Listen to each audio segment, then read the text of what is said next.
Bhaktipadadva Yadva Padavalokanat Prasadat Swaguro Samyak Prapyate Paramam Padam. By the enlightening teachings of the Guru, Katana, by the Shaktipada, the graceful transmission of the spiritual powers from the Guru, by looking at the sacred feet of the Guru, or by the complete loving favor of the Guru Prasad, the ultimate goal and space, Paramam Padam, is attained.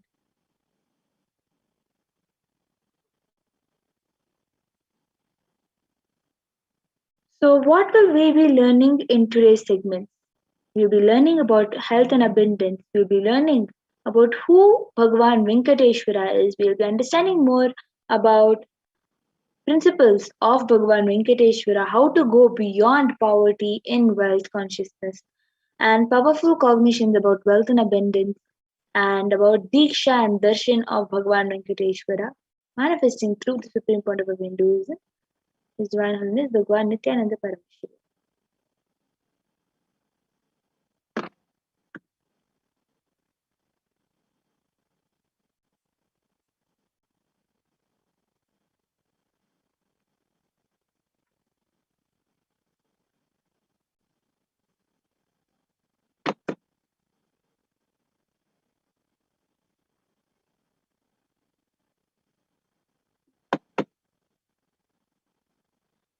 And a few powerful cognitions we will be learning about is also sacred science of Bhavasamadhi Darshan, Bhagavan Venkateshwara, powerful cognitions about wealth and abundance and about what blocks your wealth and to manifest wealth and abundance. Venkateshwara Bhavasamadhi Darshan program taught as per the Hindu scriptures. Through the four padas and agamas, Kriya Pada raises electromagnetic force and your existence and connects with you with the God. Charyapada is a lifestyle of living enlightenment, Jiva, self, connecting with all dimensions of the world. Yogapada, raising your Kundalini and connecting with Paramashiva himself. Jnanapada, which is bringing Paramashiva in your being and making him manifest in you. How will you achieve it? By listening, by internalizing, by manifesting powerful cognitions with darshan and initiation diksha. So here is the introduction. What is samadhi? Sama, sam, sama, adhi means one with the source. Bhava means attitude or aspect. So samadhi, bhava samadhi means being one with the source through this aspect. The aspect bhava you choose through that bhava being one with the source. Samadhi is bhava samadhi. Knowing this aspect bhava is ultimate adi and being in oneness sama with that is bhava samadhi. Divine cosmic beings are real. They manifest from Sri Kailasa, the enlightened time-space zone through deities and incarnations. The divine cosmic beings manifest through Archavatara deities in temples and through Bhavasamadhi darshan in the Nijavataras incarnations. Bhavasamadhi awakens your Kundalini Shakti, which is the latent potential energy in every human being. Awakening of Kundalini Shakti results in extraordinary abilities expressing through us like third awakening, ability to have remote vision, ability to scan anybody's body, levitation, teleportation, materialization. This influx of superconscious energy visibly slows down the aging process and improves immunity to disease. With increasing levels of coherence, the whole brain comes alive, turning into a superconductor of conscious energies that heal, empower, and transmit our lives. Benefits of Bhavasamadhi Darshan. Having darshan or a glimpse brings lasting transformation in us, cleansing lifetimes of karmas and raising you to the next level of superconscious breakthrough like hitting the reset button on your very being. During the Bhavasamadhi darshan, our neurons our neurons mirror that of the avatar himself. Mirror neurons activate and process all the observed movements of information of the avatar just by seeing. That is, our entire body silently and without movement recreates what is happening. Distance is far away, experiencing the superconscious energy radiated by the avatar. Now we'll be understanding more about the Supreme Pontiff of Hinduism. So, the Supreme Pontiff of Hinduism, Jagat Guru Mahasanidhanam, His Divine Holiness Bhagavan Sri Nithyananda Paramashivam, is the reviver of Kailasa, a macrocosmic, enlightened, ancient Hindu civilizational nation. The Supreme Pontiff of Hinduism is the thousandth incarnation of Paramashiva as per Hinduism and has been recognized by his predecessors who are enlightened masters and adepts. The Supreme Pontiff of Hinduism has made the science of power manifestation, yoga, and temple based universities a lifestyle for the humanity. The Supreme Pontiff of Hinduism is ordained as a 233rd Guru Mahasannidhanam of Kanchi Kailasa Sarvagya Peetham and is the incumbent emperor of Suryavamshi Sarangi Samraj and is also the present 293rd Jagat Guru Mahasannidhanam of Kailas Sonata Shamala Peetha Sarvagya Peetham and is the present Mahamandaleshwar of the largest apex monastic order, the Mahanirvani Akhada. And the Supreme Pontiff of Hinduism is the thousandth Acharya Mahamandaleshwar of Atal Akhada, an ancient apex body of Hinduism, and is the present 23rd Guru Mahasannidhanam of Dharma Mukti Swarga Paramadhinam, and has been elected as the Supreme Pontiff of Hinduism by congregation of over 1,000 Hindu pontiffs. The Supreme Pontiff of Hinduism is revered as teacher of Hinduism, most prolific, most viewed, read and watched. Author 300 books and 10,000 articles in three languages Tamil, English, Sanskrit, and has translated it into 50 languages with over 1,000 titles. Over 20 million copies of books and articles sold, read, and downloaded, and over 10,000 hours of discourses. And reached and enriched over 1 billion lives digitally, and has been respected as the commentator of all sacred scriptures such as Upanishads, Bhagavad Gita, Shiva Sutras, Brahma Sutras, Yoga Sutras, Ashtavakra Gita, Jain Sutras, and more. And the Supreme Pontiff of Hinduism is also honored as the leader of Hinduism, the most awarded, internationally recognized Hindu leader, and is also the reviver of 108 ancient Hindu sampradayas, which include the Kanyas, Rudras, Rishikas and Rishis, Bhairavis and Bhairavas, and Sannyasis. The Supreme Pontiff of Hinduism is also the establisher of the largest Hindu university, Kailasa's Nithyananda Hindu University, in the world with satellite campuses in 150 countries. And the Supreme Pontiff of Hinduism is the establisher of 10,000 plus Kailasas, the Enlightenment ecosystems. And the Supreme Pontiff of Hinduism is also the founder and reviver of over 100 Sarvagya Peethas and is a collector of the largest Hindu library with over 1 million books, 1 million palm leaf scriptures, and 20 million digital books. So, with this, we will be entering into the next segment, which is the power manifestation segment.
So now we will be entering into the power manifestation segment for this segment.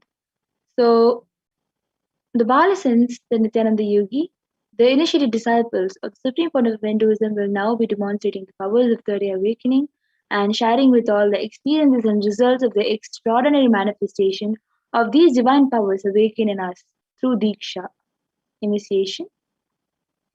In today's Bhavasamadhi Darshan, all of us will be receiving the initiation into the power of third eye awakening and various other powers with the blessing and grace of the Supreme Pontiff of Hinduism, and we will be able to manifest the power of seeing through the eyes blindfolded, the third eye reading.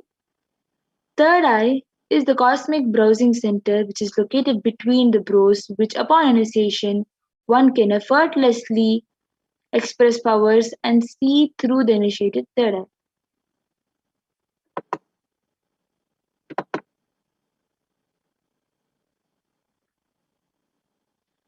So, what are Shaktis? Manifesting powers, Shaktis are described in the Vedas and Agamas as described as a system, method, and science for human beings to explore the various possibilities and powers and have access to various states of consciousness. Shaktis manifest from the fundamental cognition that you are divine and you need to manifest divine, and not from the cognition that you are a man and you need to reach the divine. Here, the foundation is that you are Paramashiva. Your unmanifest recognizes that you are Paramashiva. Even if you have not yet manifested it, understand that is why what Paramashiva is revealing through this body and through this system, through this methodology. Any samyama you do on powerful cognitions, you manifest only Shakti's powers and not Siddhis. This is the words from Swamiji himself. So, you have heard this term Siddhis. Let us understand the differences between important differences between the Shaktis and the Siddhis. The Shaktis express from the space of enlightenment as side effect of feeling connection with the divine and high integrity with the master and are permanent, whereas the Siddhis are powers that manifest from tapas penance to attain enlightenment and are on the path of enlightenment. And the Shaktis of Paramashiva manifest through these ordinary human beings in an extraordinary way after initiation from the avatar and are permanent, whereas Siddhis are not permanent and may divert you from the space of enlightenment.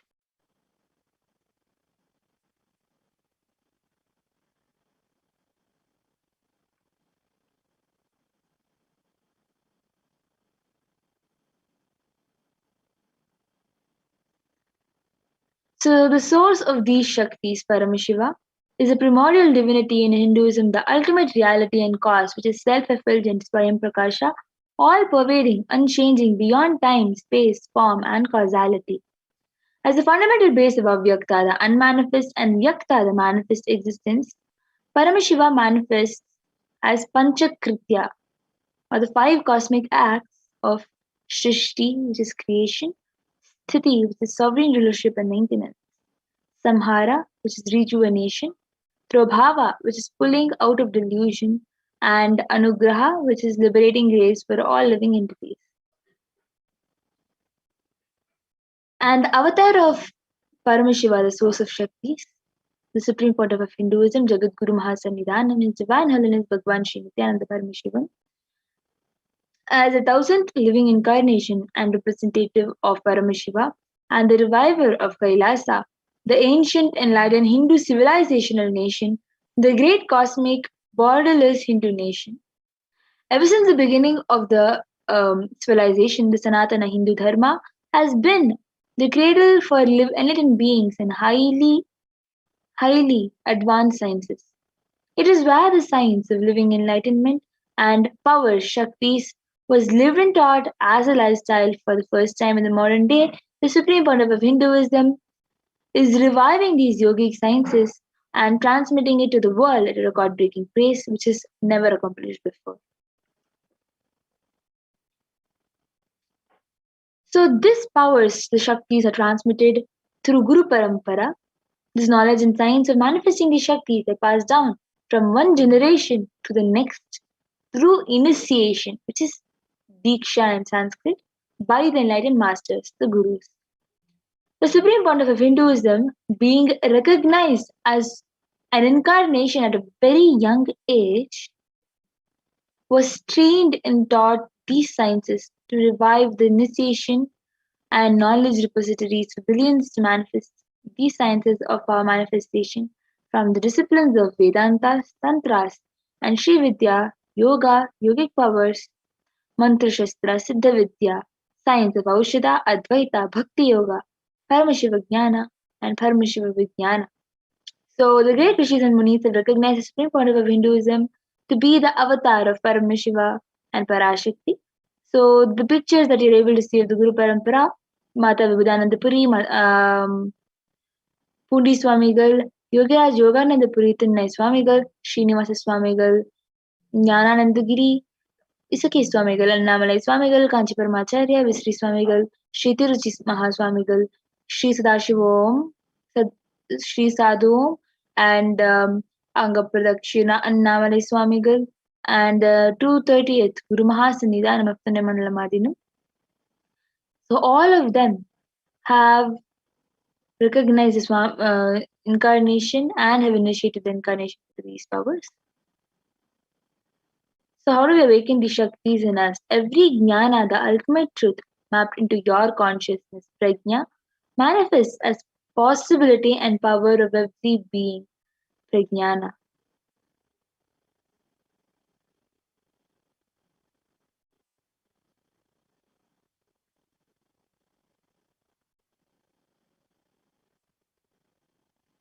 So the power manifestation is authenticated through four aspects of evidences or the pramanas. The first is the Shastra Pramana, the eternal unchangeable truths revealed in the source scriptures. The Apta Pramana, the experiences and results of Aptas or authorities of Hinduism, the Vedic rishis and scientists who time tested and verified the science. The next is the Atma Pramana, or the account of the Supreme Pontiff of Hinduism, Jagat Guru Mahasanidhanam, His Divine Holiness Bhagavan Sri Nithyananda Paramashivam, this millennium's avatar's own personal experience of the power manifestation, and the Pratyaksha Pramana, the empirical evidence from observations and scientific experimentation. Vedas are ultimate superior authorities for Hindus. The Vedas are pure science where the ultimate truths are expanded. Whereas the Agamas are the scriptures where the applied technology, the applied science is expanded. Vedas and Agamas, Vedagamas are given the status of Shruti as they are directly revealed by Paramashiva. They are the ultimate, eternal, unchangeable truths. A reference cited from these Shastras or scriptures are called the Shastra Pramana. Let us get ready to witness a very unique and exciting demonstration of the power of third eye. So the Shastra Pramana to manifest the power of third eye reading comes from the Vijnana Parvatantra, Dharana 11, verse 34.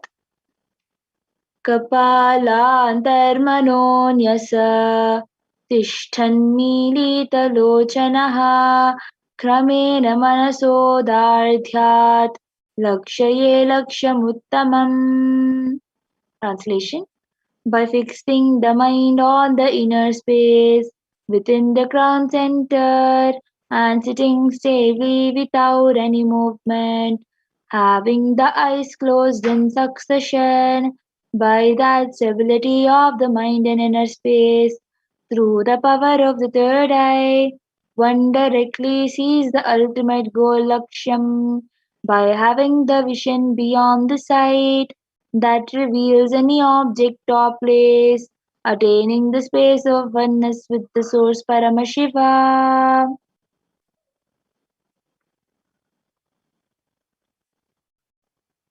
Up the Pramanas where Bhagavan Krishna initiates Arjuna into the power of third eye.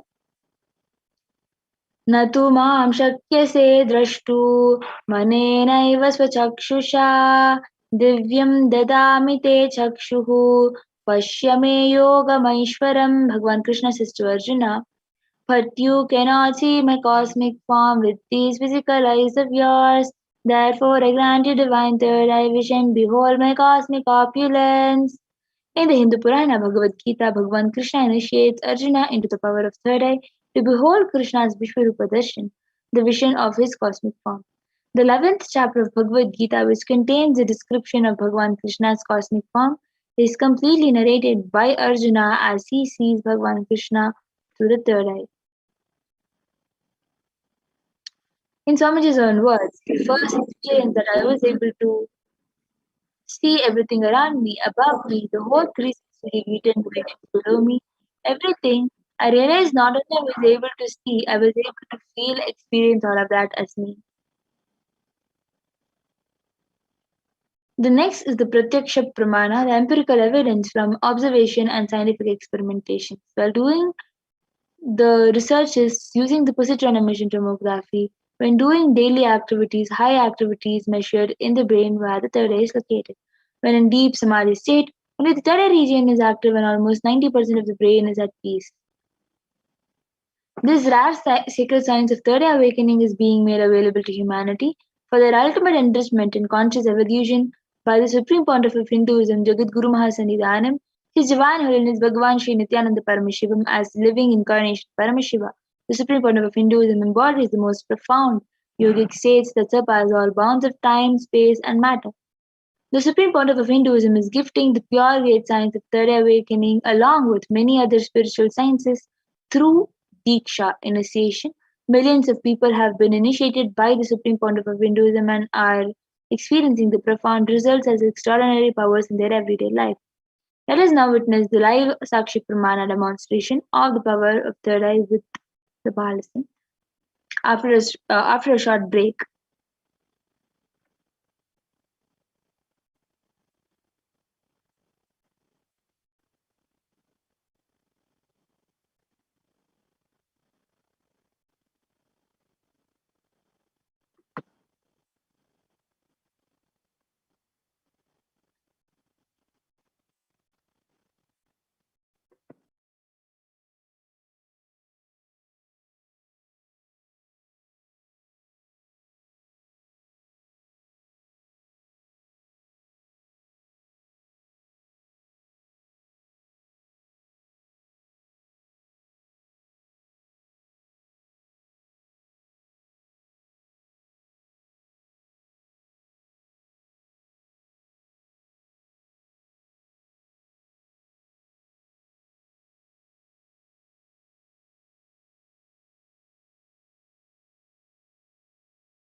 What I mean by the word Kailasa, listen intensely.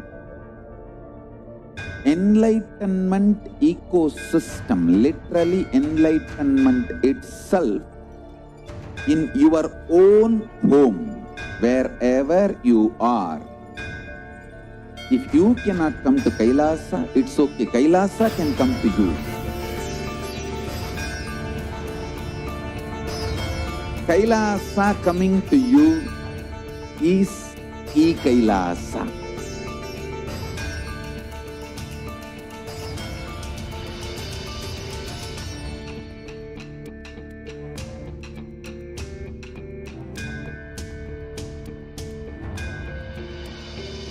I will revive Hinduism. I am a Hindu revivalist, not by any revolution, but by evolution.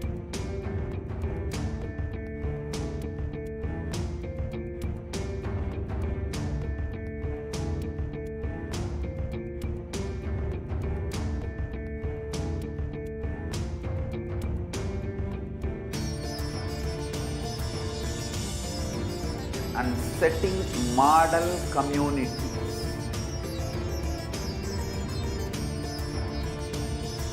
Kailasas, enlightenment ecosystems, Sarvanya Pitas all over the world.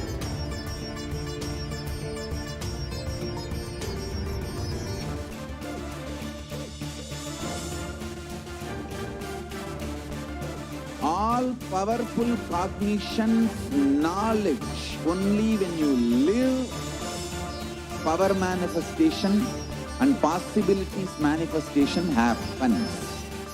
This is a fundamental truth.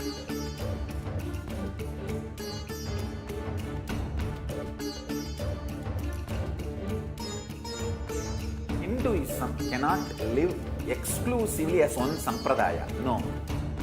All sampradayas of Hinduism is an ecosystem.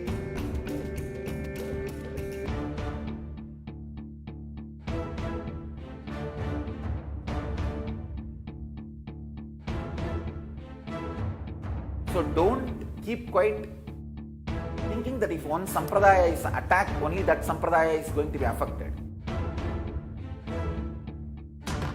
All of us are ecosystem.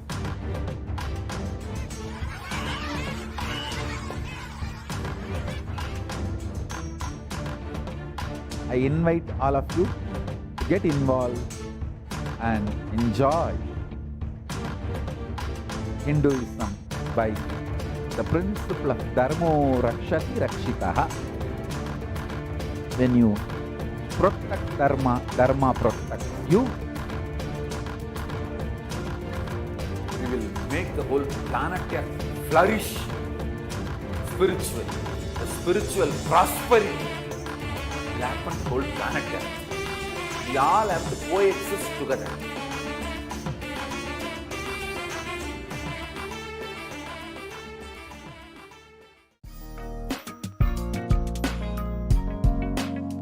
We get you health. We get you ability to build beautiful relationships in your life. We get you direct spiritual support, and we make sure you become wealthy.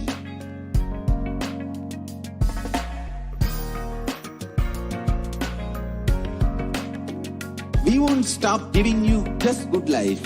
We will literally not stop till you live enlightened life. Manifesting the state of Paramashiva, space of Paramashiva, powers of Paramashiva, being of Paramashiva.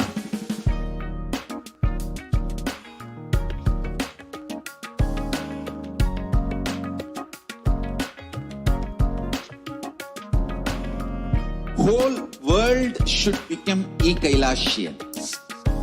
I want the whole world to know Hindus have something great to contribute to the world.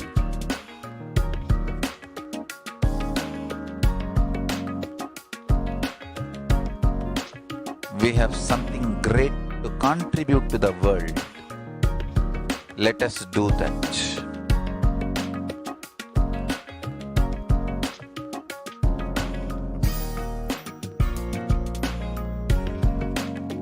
Kailasa is proper customized spiritual service helping you to identify your root patterns of suffering.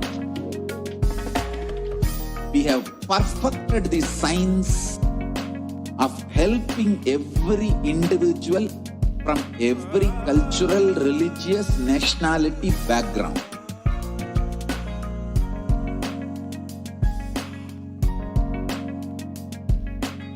You will have lowest reactionary assumptions, highest awakened response, alive response for life continuously.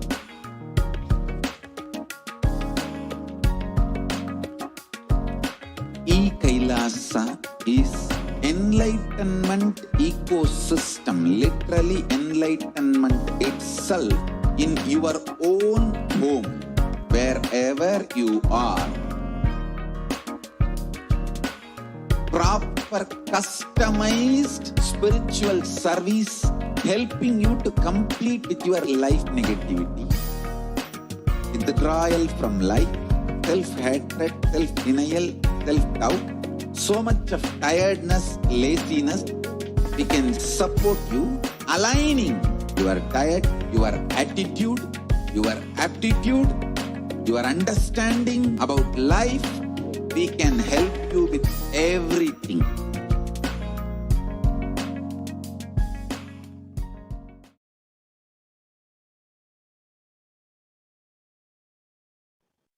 Yes, out of the beautiful understanding of the Shastra Pramanas of the power of third eye reading. Now we'll be entering with a live demonstration of the power.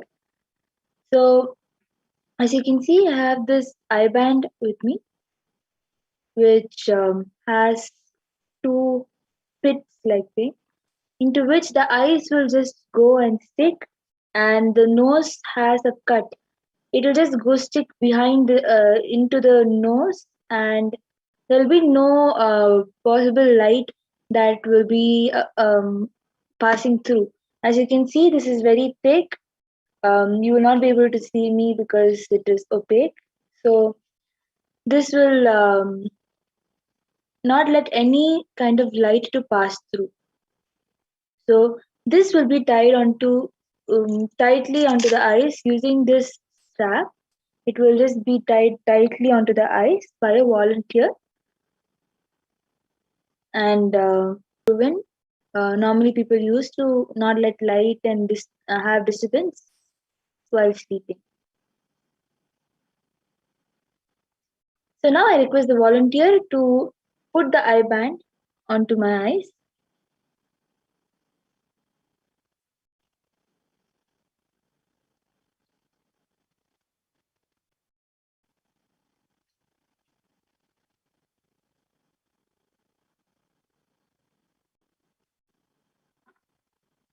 So as you all can see, the eye band is being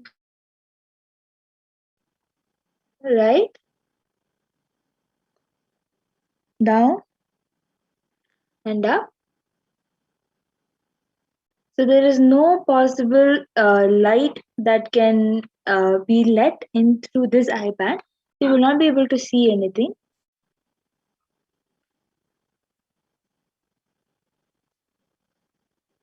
So now whatever anybody wants, you can comment in the YouTube comment section. The last comment as of now that has been commented is by Dharmodaya Aya, which is black hand namaste with blue in the blue shirt, I guess. So, and a red heart. The red heart has the shining bit on top, on two sides, and a lemon. I think it is lemon. It is yellow color with seed also shown in between, and it has leaf attached to it, and a coconut, broken coconut, one facing down, one facing up, which is these emojis are commented by Dharmodaya. And then a person ID named One Earth. Welcome to Kailasa in bronze! Exclamation, which is in green, and there is yellow color circle which has O in between, and there are 3 dots in the side, and below that the normal YouTube notification about welcome to live chat. Remember to guard your privacy and abide to our community guidelines. Learn more.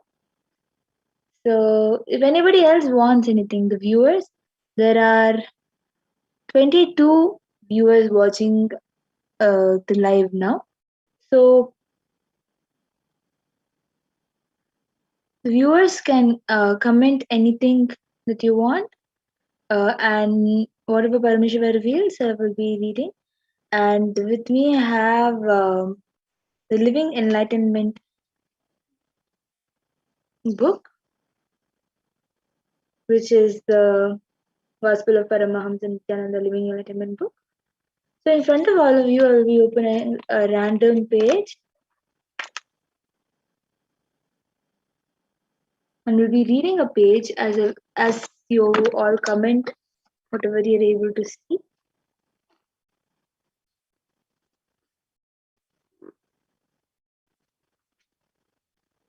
So here in big letters it says, what are the key ingredients that make a successful leader? In big words it says over here, what are the key ingredients to make a successful leader? And then there's a small story that starts. There was once a great war between two countries. The war had been going on for some time, and the soldiers were starting to feel tired of the long battle.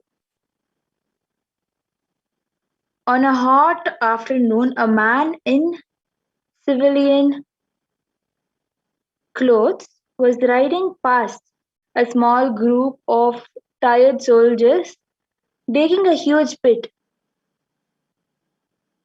The group leader was shouting orders and threatening punishment if the work was not completed within the hour. The man riding the horse stopped and asked asked the sir, "Why are you only shouting orders? Why can't you help them yourself?" asked the stranger on the horseback. So then the story completes here. It's page number 8382, as you all can see. Am I showing properly? Over here. So then the next page, the group leader looked at him and replied, "What do you mean? I am the leader. The men do as I tell them." He then added, "If you feel so strongly about helping them, you are welcome to do so yourself." The man got down from his horse and started walking up to the soldier at work. The group leader was simply shocked. The man took up the tools and started helping the soldiers and worked with them till the job was finished. Before leaving, the man congratulated the soldiers for their work and approached the group leader. He said, um, the next time your status prevents you from supporting your people, you should inform your higher authorities, and I will provide a more permanent solution." The group leader was now completely surprised. Only now he looked closely at the man and realized that the man was the army general. So this is the story.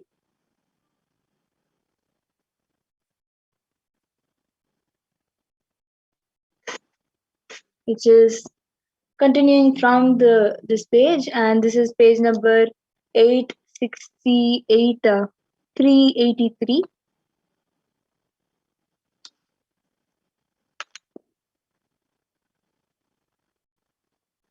And then Ma Purushananda has commented saying, "Thank you, Pragna, PRAGNA, and so amazing she can read blindfolded." Yes, Ma Paramashiva is manifesting. This is called service to humanity, is also another comment that has been put. R.E. Glow Aya or Ma Marlena has commented 3 stars, the sparkle emoji, one one small one, bottom a medium one, and the side the bigger one, and a yellow namaskar emoji with the blue ends, and then it has one heart, and similarly it has one pink emoji in the between, and the same emoji the other way down, the purple heart and the namaskar and the sparkle emoji. It is like a pattern. Anybody else wants to comment anything? You can comment. And Marlena R.E. Glow has the super chat symbol, which is in green color. Ma Purushananda has the super chat symbol, which is in yellow color. And Ma Dharmodaya has super chat symbol, which is in yellow color.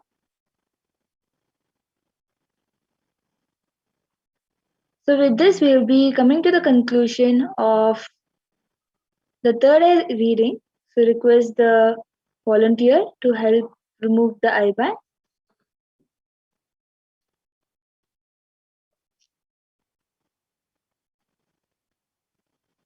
As you all can see, the eye band is being removed right in front of me. And it is the same eye band.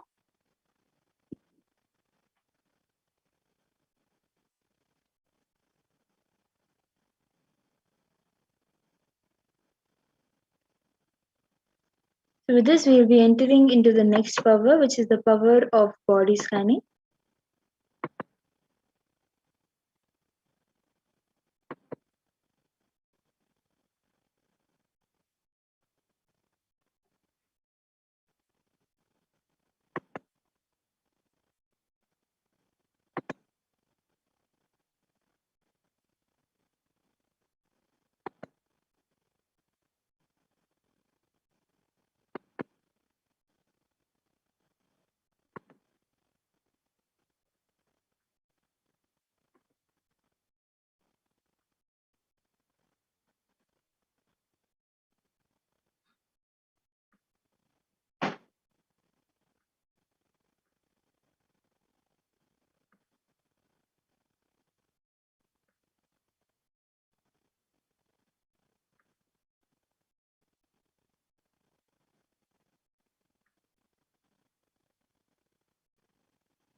So whoever wants a body scanning can start commenting in the chat section, comment section. The Shastra Pramana to manifest the power of body scanning comes from the Vijnana Bharvatatra. Swadehe jagato vapi sukshma sukshmatarani cha tattvani yani nilayam dhyatvante vyajyate param.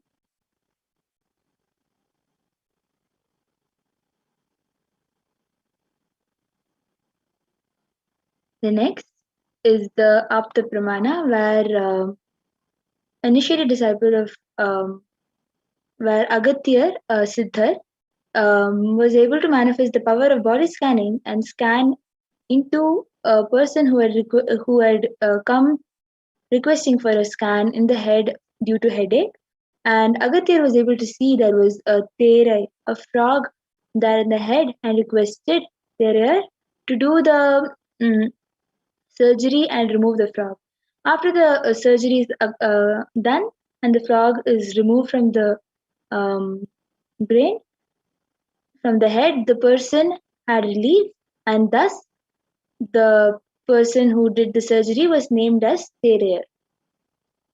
The next is the Apta Pramana, where when Swamiji in 22nd of December had the fracture, when Swamiji did the body scanning for himself, Swamiji was able to see very clearly that there has been some poisoning that was done in Swamiji's own body without any one of us knowing. And through body scanning, Swamiji did the healing and used allopathy as only the second opinion. And the Sakshi Pramana, which many of us have manifested the powers of remote scanning and shared in the social media platforms. Body scanning and shared in the social media platforms. So you can go to the social media platforms and look. Many people have done this power of body scanning, and now you will be witnessing the power of body scanning yourself. So whoever wants a body scanning can feel free to comment and request for a body scanning in the comment section.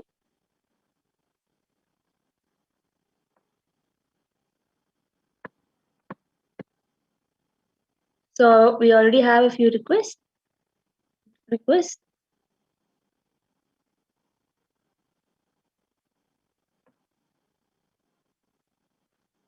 Ma Catherine Allen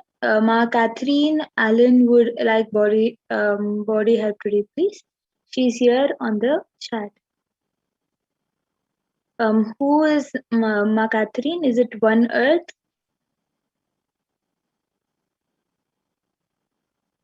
If she has permitted, then we'll be able to do the body scanning with her permission, because we need the complete permission. We need the consent for manifesting the power. May I ask for another body scanning today in gratitude for oneness? Ma Marlena. Sharma, we'll be doing the body scanning for you. For you now, I'll be doing the body scanning.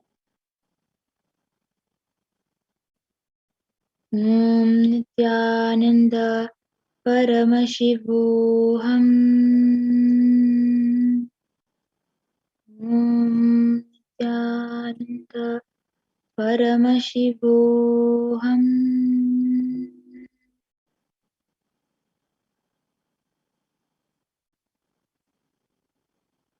Yes, now what Paramashiva revealed is that you're facing lots of heat in your body. Now you need to consume more water. What Paramashiva revealed is that the consumption of water will reduce the heat in your body, and the heat that is produced in your body is not healthy.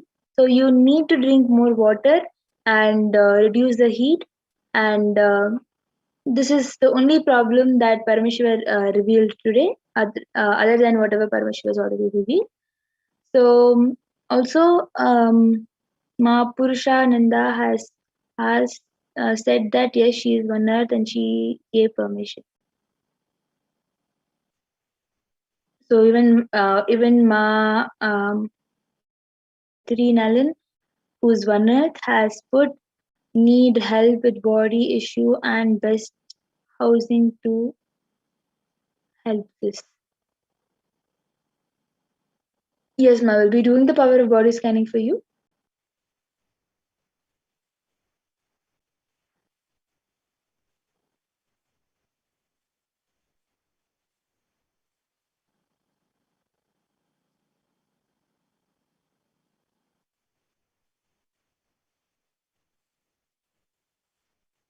Yes.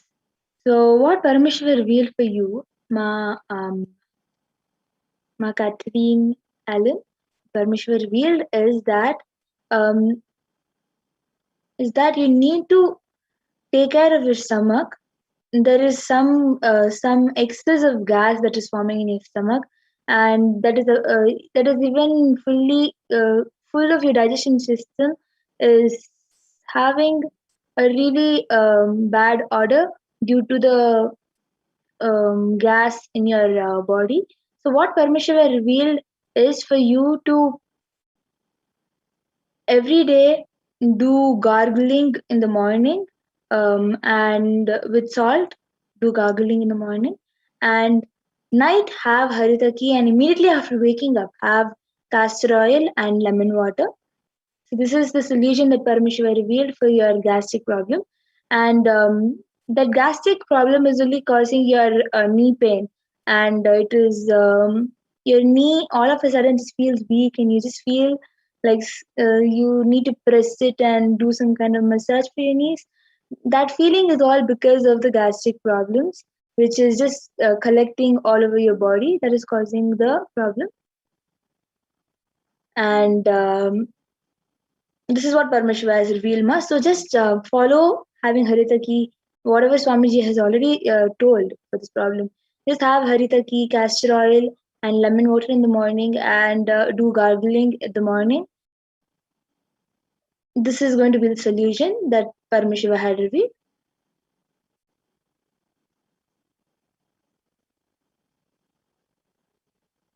And thank you, Ma Reglow, for getting back. I will drink more water. Tuning in here has cured my headaches. Thank you. Thank you for getting back, Ma. So also we have few more people who have requested for body scanning, but we will be coming to the conclusion of the session. Whoever wants can come back every day at the same time, and in the morning 6 p.m. for 6 a.m. for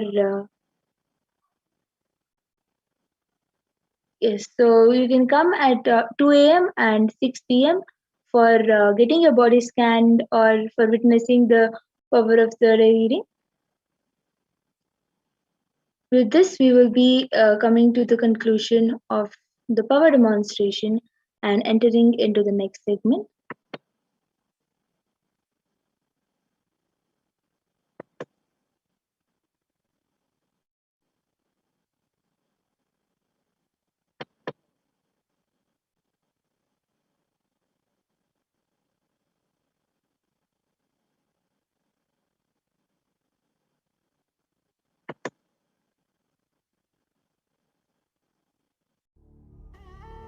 What I mean by the word Kailasa, listen intensely.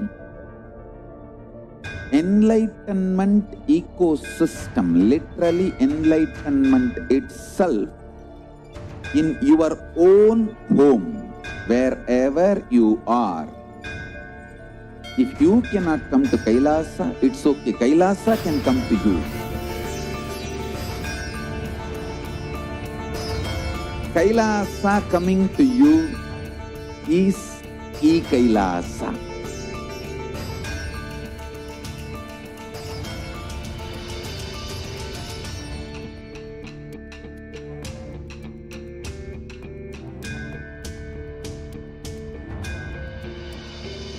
I will revive Hinduism. I am a Hindu revivalist, not by any revolution, but by evolution.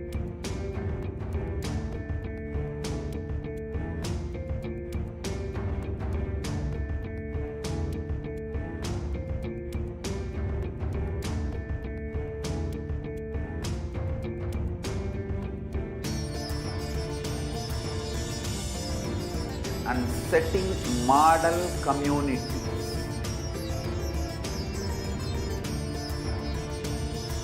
Kailasas, enlightenment ecosystems, Sarvanya Pitas all over the world.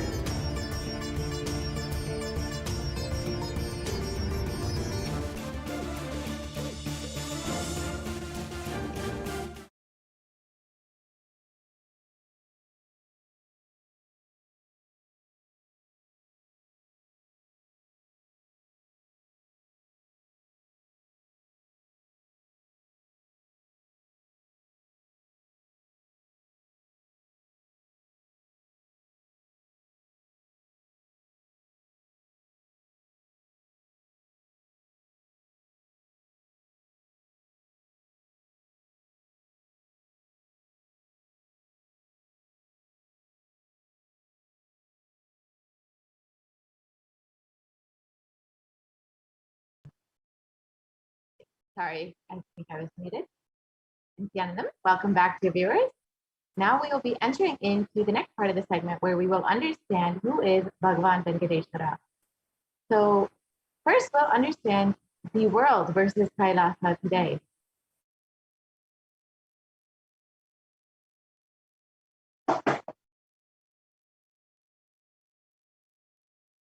So as we know, over the last 18 years of growth has been wiped out in 2 months.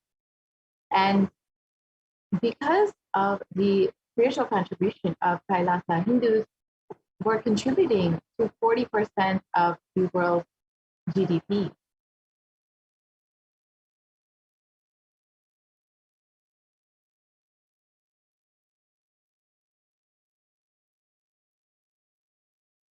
So let us understand who is Bhagavan Venkateswara.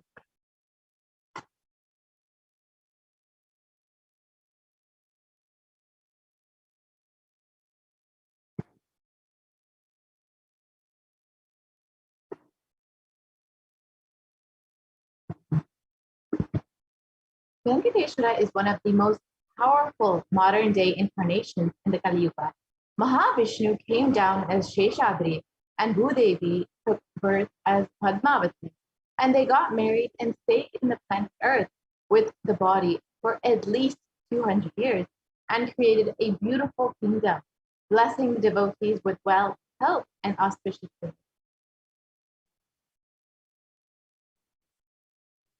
So Venkateshwara's murti is his actual body. He decided to stand in Tirumala, making himself available to all the devotees. Venkateshwara just became the deity.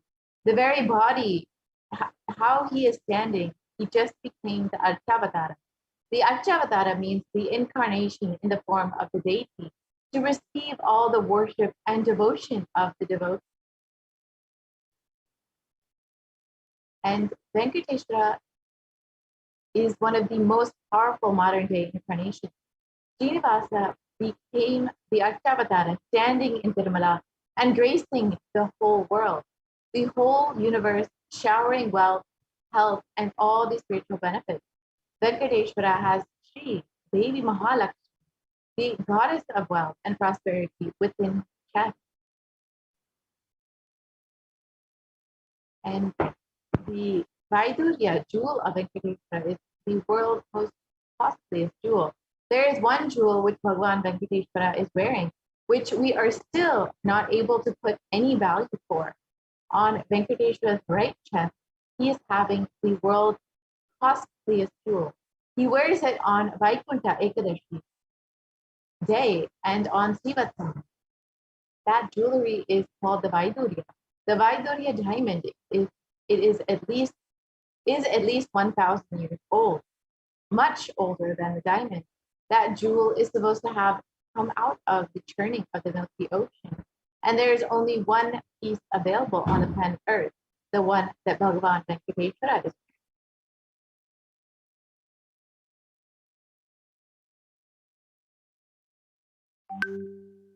And the power of the energy field of Tirupati. Ramanuja was a great enlightened master and stayed for many days in Tirupati Tirumala with his disciples. One day, Ramanuja was getting ready for the pilgrimage back, packing his bag and along with it some food. He and his disciples walked all the way up. The full day, they all walked up, and then in the evening they reached downhill and they opened the food for eating. They found a lot of ants in the food, and the disciples started cleaning all the ants. Ramanuja stopped. No, don't do that. He just packed the whole food safely, not even leaving a single ant, and walked all the way back up the hill without having any food. And in the middle of the night, all the disciples were wondering what is happening. After going to the top of the hill again, Ramanuja opened the food and said, "Now leave the ants here, because we don't know how many janmas, lifetimes they meditated and did punya to take birth in the presence of Tirumala, the energy field of Venkateshwara. And we have no right to take them out of this energy field and leave them somewhere else. Even when masters become deities, siddhas come to live around them in their presence. When the deity becomes master, naturally all the siddhas, all the higher level beings come to live around them." So the Shastra Pramana for Venkateshwara, the reference from the Hindu scriptures, is from the Narayana book, from verse 1. And the translation is, "This universe is the eternal being, Narayana, the imperishable, the supreme, the goal, the multi-headed and multi-eyed, omnipresent and omniscient, the resplendent, the source of delight for the whole universe."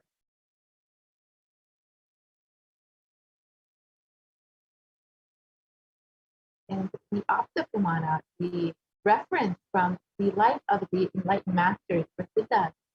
The Brahmanda Purana also contains the Sri Venkateshwara Sahasranama, or the 1008 names of Lord Venkateshwara, which occurs as a conversation between sage Vasishta and sage Narada, and also Venkateshwara Ashtottara Stotram, the 108 names of Lord Venkateshwara.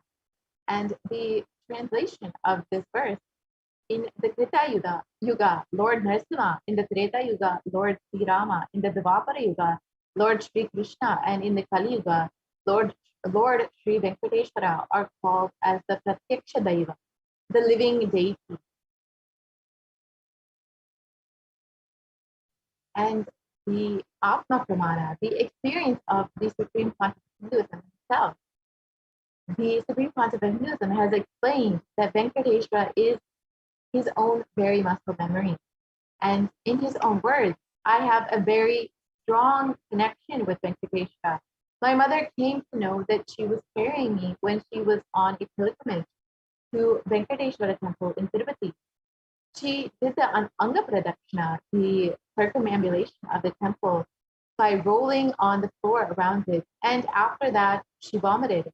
Usually people vomit after the Anga Pradakshina, but they gave her the prasada, the consecrated food of the laddu, the fried Indian sweet. And after that, also, again, she started vomiting.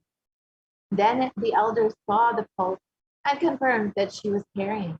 The first sweet I got was from Venkateshwara.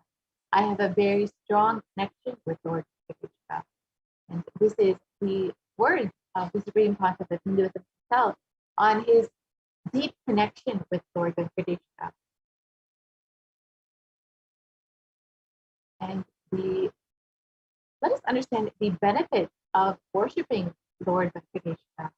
The Vishnu Sahasranama, verse 6, states that he becomes endowed with great reputation and becomes the foremost amongst his kith and kin. He acquires the undiminished wealth in this world and unexcelled prosperity in other worlds, including liberation. Bhagavan Venkateshwara bestows all the Ananta Kalyana Gunas, the divine auspicious qualities, and the one who worships him receives abundance in wealth and all other dimensions of life. And in today's darshan, Bhagavan Venkateshwara will be manifesting through the Nijavatara, the 1008 living incarnation of Paramashivoham himself, the Supreme Pontiff of Hinduism, His Divine Holiness, Bhagavan Nithyananda Paramashivam. So we have the opportunity to receive the blessings and initiation to awaken the wealth consciousness in us. There are two dimensions of wealth creation, the Shankanidhi and the Padmanidhi. So we have two dimensions of wealth. And the Shankanidhi means conquered wealth, which is conquered from natural resources. And the Padmanidhi means the flowered wealth, like a lotus created. The Padmanidhi is made to flower from natural resources. And in the Vedic tradition, there are two major gods that represent wealth, Kubera and Lakshmi. Kubera hoards and holds the wealth and sits on the wealth. He is the treasurer of the stock market. And Kubera enjoys subtle power that holding wealth can bring. Lakshmi represents wealth, that is the flowing, the circulating current. And Lakshmi uses wealth to enrich herself and the world.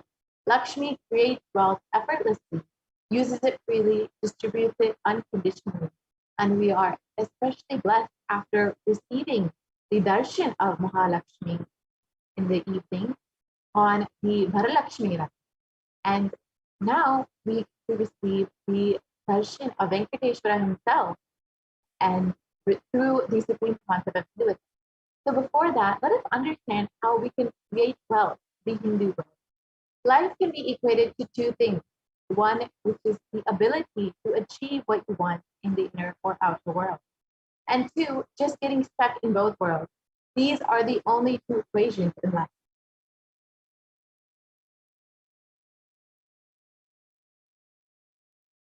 So first, we must have the right diagnosis. Everyone wants wealth, but they do not increase the light in them to the level that they want it. Wealth can be equated to the life energy you express. It is a straight equation because as on now, a normal man has wealth as the first priority in life. So if you do not have wealth, do not blame anybody. You are not expressing life in you. Life energy is not happening inside of you. Creating wealth is an intrinsic part of our lives. Krishna says very beautifully in the Gita that the universe by its very nature works. If you have at least the goal of creating wealth, you will be creative. Your energy will be channeled properly. The first priority in life should be for moksha, enlightenment.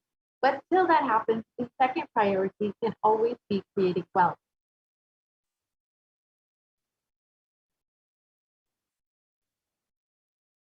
So why should you create wealth? Creating wealth makes you non-violent because your whole energy becomes creative. Creating wealth brings tremendous interest in life and makes you non-violent. So what is wealth? Wealth is not just an object or a thing to be achieved. Wealth is an extension of you. Anything that adds to you is wealth. The quality of health you enjoy, the state of your relationship, the fulfillment you experience in your career, your mental state, your sense of inner fulfillment, all of these are measures of success with which you have created wealth in your life. Wealth is not even just money or currency. Money is one type of wealth. Currency is also one type of wealth. The assets are another type of wealth. And being alive, being active is one more type of wealth. And all four of these put together is wealth: money, currency, assets, and being active. Wealth is neither good nor bad. It is simply a utility. Wealth consciousness means making a clear decision to break out of the myths and mental patterns that impoverish us and draw us again and again into the poverty cycle. You manifest what you believe. You do not manifest your desires. You manifest your cognition, what you cognize and perceive as reality.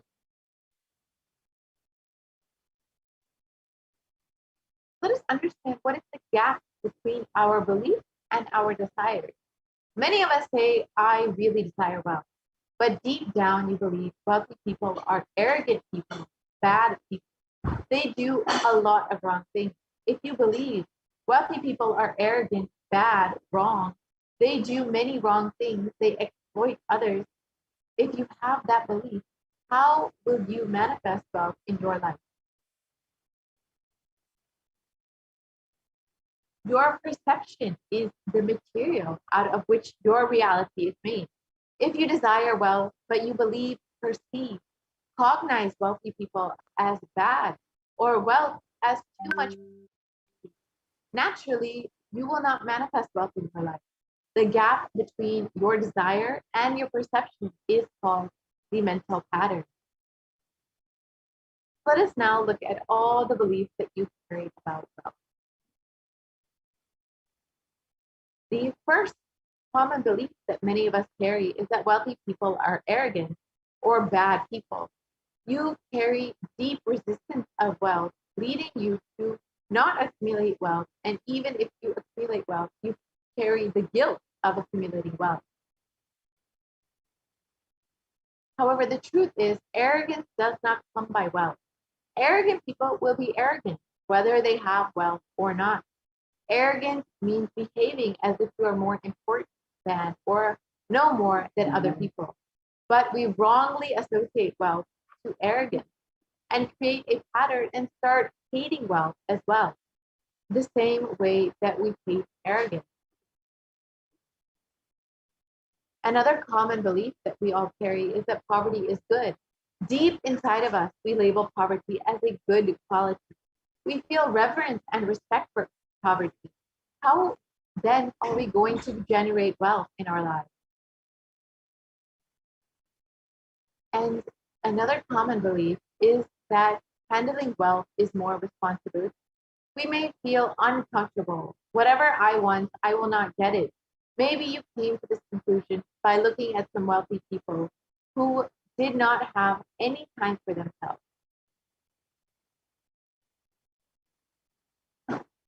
And other inadequate beliefs that we may be carrying on wealth is that making money is a sin. And however, this is not true. Create as much wealth as you can. Celebrate it, share it. Wealth consciousness is highly creative with high responsibility. And another inadequate cognition that we might be carrying is that wealthy people work smart but not hard. And again, this is not true. Don't be too lazy to bend your body and mind to realize your dreams. Read the stories of any famous millionaire today, and you will see that wealth does not come from a genie in a bottle. It comes from hard work. And another inadequate cognition that we may be carrying is that you have to be worthy of wealth. However, wealth comes to those who are wealthy in their very consciousness.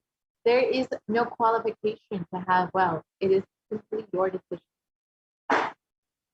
Anything you cognize, you create a certain energy field about your cognition. You attract situations, people, everything around you to make that cognition into reality. All you need is will persistence, your decision.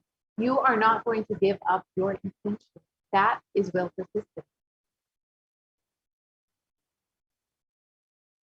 First, you must prepare your mental pattern to be able to create this energy field. Your mental patterns go on affecting you, but you always tell, I'm too busy to repair myself. It's like sitting in a broken car and going on rotating the handle or pushing and pulling the gears and doing whatever that you want. You are not going to move 1 inch. But if somebody says to you, why don't you go and repair your broken car? You are not moving. You tell them, no. I am way too busy to repair my car. I can't get down now and repair because I'm hurriedly going to someplace. This is utter stupidity.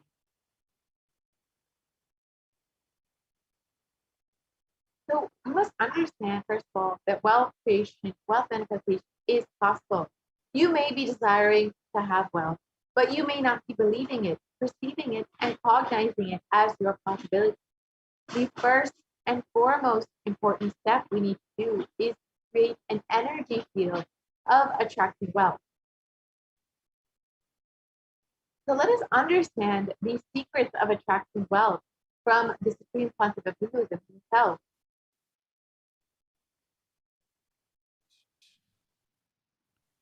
The first step we need to do,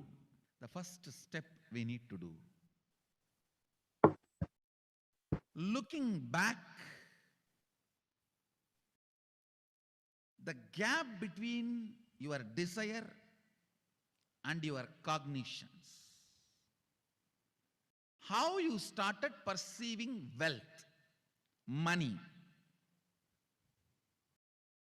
How you started perceiving. I can tell you a small story. First time, how I was introduced to money and started interacting with money. I still remember my 3rd birthday. My father has given me a Ganesha who actually ate food. If you have read my biography, you would have read the incident. If you are interested, you can go to YouTube where I have narrated the whole story. I was given that Ganesha as a gift and I was so curious and busy with playing with the deity. And then in Indian village we have a habit, all the family elders will give coins on the birthday as a gift to the kids. So I was sitting and playing with my Ganesha and all the family elders came. I am supposed to bow down to them. It's a tradition. So I touch their feet and they will give money. A lot of money got collected. Must be some 70, 80 rupees. In those days it's a big money. And for a kid it's a too big money. And it was too much of coins and notes. So my father helped me to pack the whole thing in a hand key. So I looked at him and asked, what should I do with this? He said, you can buy whatever you want. I said, I don't need anything. I only wanted this Ganesha. You already gave it to me. I don't need anything. He said, then you can give it to anybody you want. So I just called all my cousins, brothers, everyone was playing. I grew up in a large joint family. 27 of us grew up together. So it's almost like one school, small school. So all of them are playing. I called in my loud voice, hey, anybody wants come and take this money? I don't want it. So 4 or 5 kids were running and my elder brother ran fast and took the whole thing, whole hand key. My father told me to tell my elder brother to share everyone, to share with all. I said, I have decided I don't want. And I said, whoever wants, take it. So he took it. How can I interfere in this after that? It's up to him. I will not even interfere, giving any further instruction how they should share or who should share and all that. I said, I don't want. That's my first relationship with money. I still see very clearly that's the same relationship.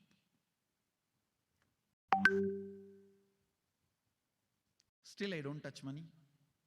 I don't handle. Never felt the need. Anyhow, I am not saying this should be your pattern or this should be your... I am just giving you an example how I started relating with. So now dig out how you started relating with money. That was actually my completion with money. I touched first time money only to give dana. Still I am doing the same thing. Still I touch money only to give dana. How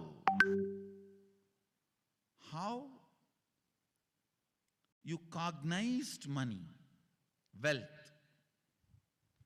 what all your perceptions and beliefs and cognitions about money. Let's dig out. Let's get them out first. The moment you remember money, does it bring tremendous pain, suffering, impossibility, all that in you? What is the emotion or energy it invokes in you?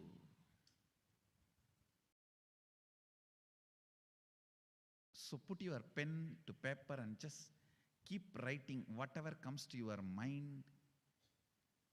If you feel tortured, irritated, the moment you think of money, whatever you think, money is difficult, money is impossible, money is, unless you cheat, you can't get the money. Even if you cheat it, somebody will cheat from you.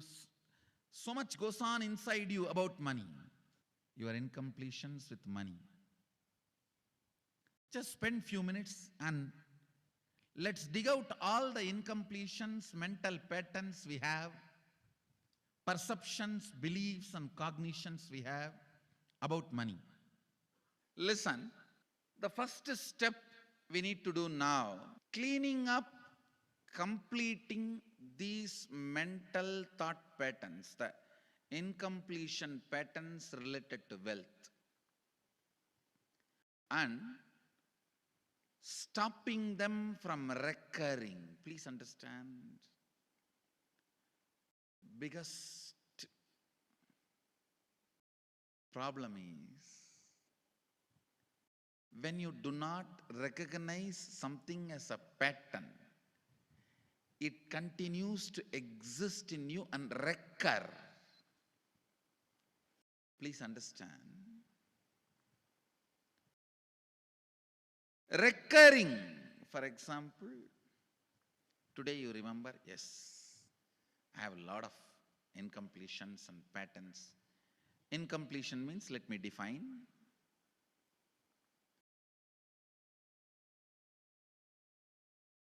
Your past sitting in your present, not letting you live your future is incompletion.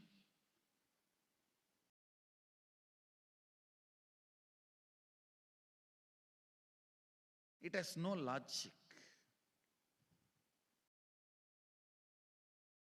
Because you lost love of somebody, you decide never to love again. It has no logic.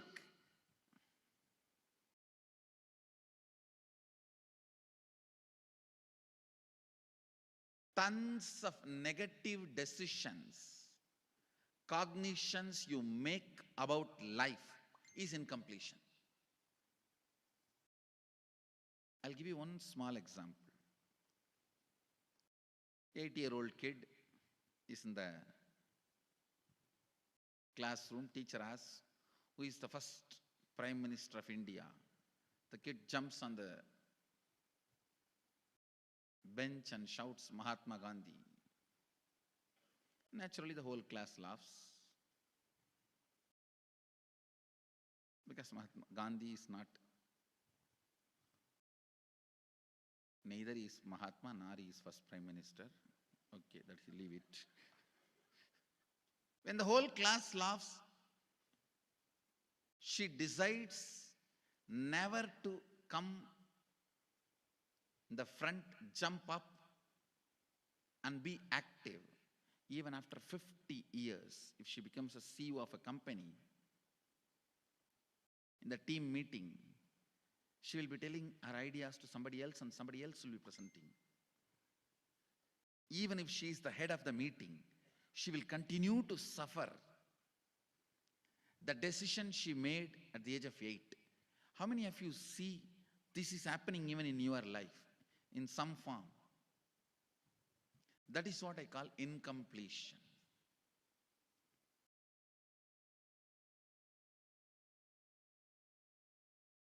Understand, there is a very powerful science by Sadashiva in Agama. Sadashiva is the first Guru, Adi Guru. He explains in Agama, of course, the moment I utter this word, many will have many questions. What? Sadashiva? He was supposed to be God. Is he Guru? He was supposed to be energy. Was he teaching? Let me be very clear. He is the pure consciousness beyond time and space, but he also assumed form within the time and space. The formless came in form many times and taught the great spiritual truths to the world. We should not even use the word was. Is the right word.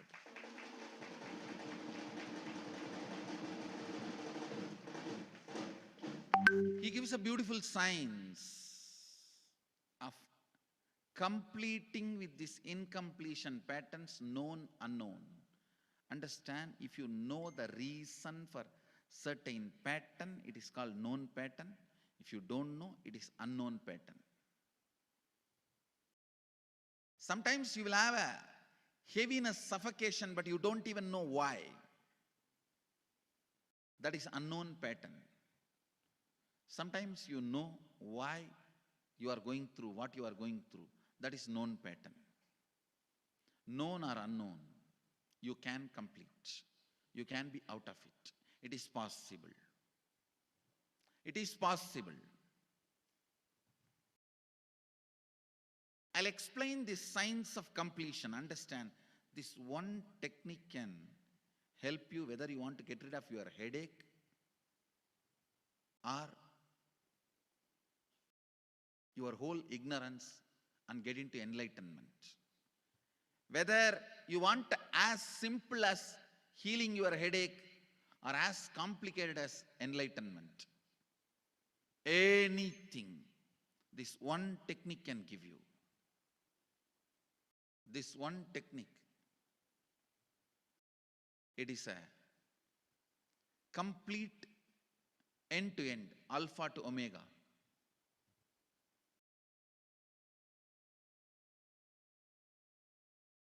It's from Sadashiva directly. In the Agama, 94th verse, 22nd technique. The chapter is called Shivajnanopanishad and also called as Vijnana Bhairava.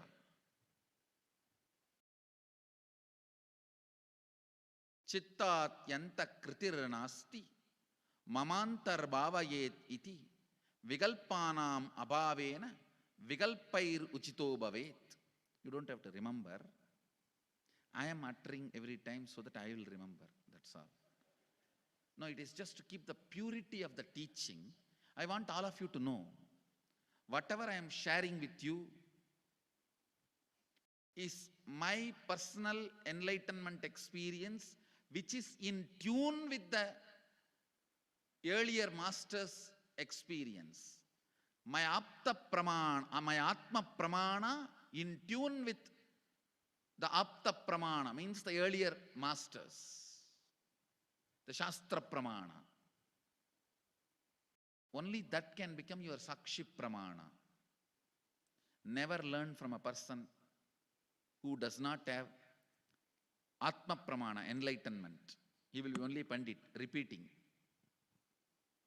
Same way, never learn from a person who claims, yes, enlightenment, but does not keep his experience in tune with the Shastra Pramana and shares with you. It's always dangerous.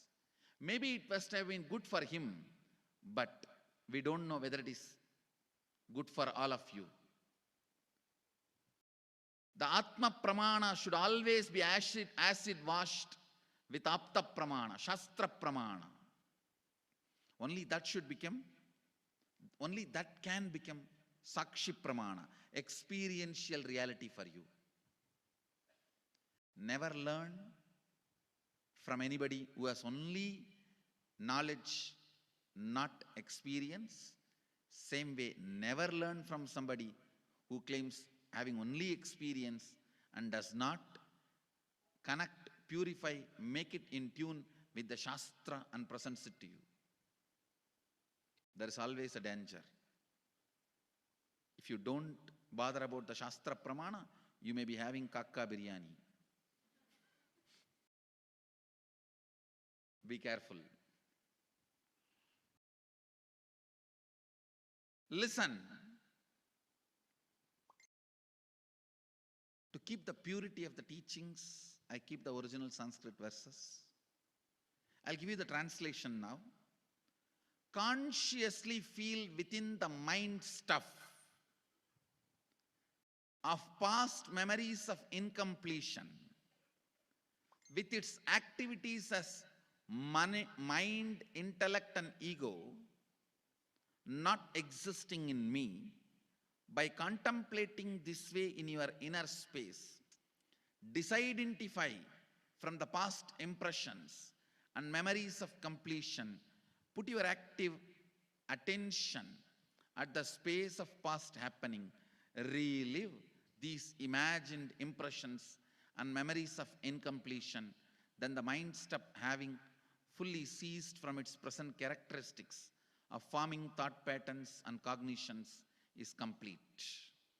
Thus you become complete and achieve the original space of complete completion. Listen. Now I will explain. I have read out the translation. I'll explain what to do. Now you wrote many of the patterns, incompletions, thought currents you are having about money, ideas, cognitions you developed about money from the young age. Do only one thing. Just go back to that same age when the incidents happened in you, the cognition started building in you, the beliefs started building in you, the idea started building in you, the perception started building in you. Relive the same situation.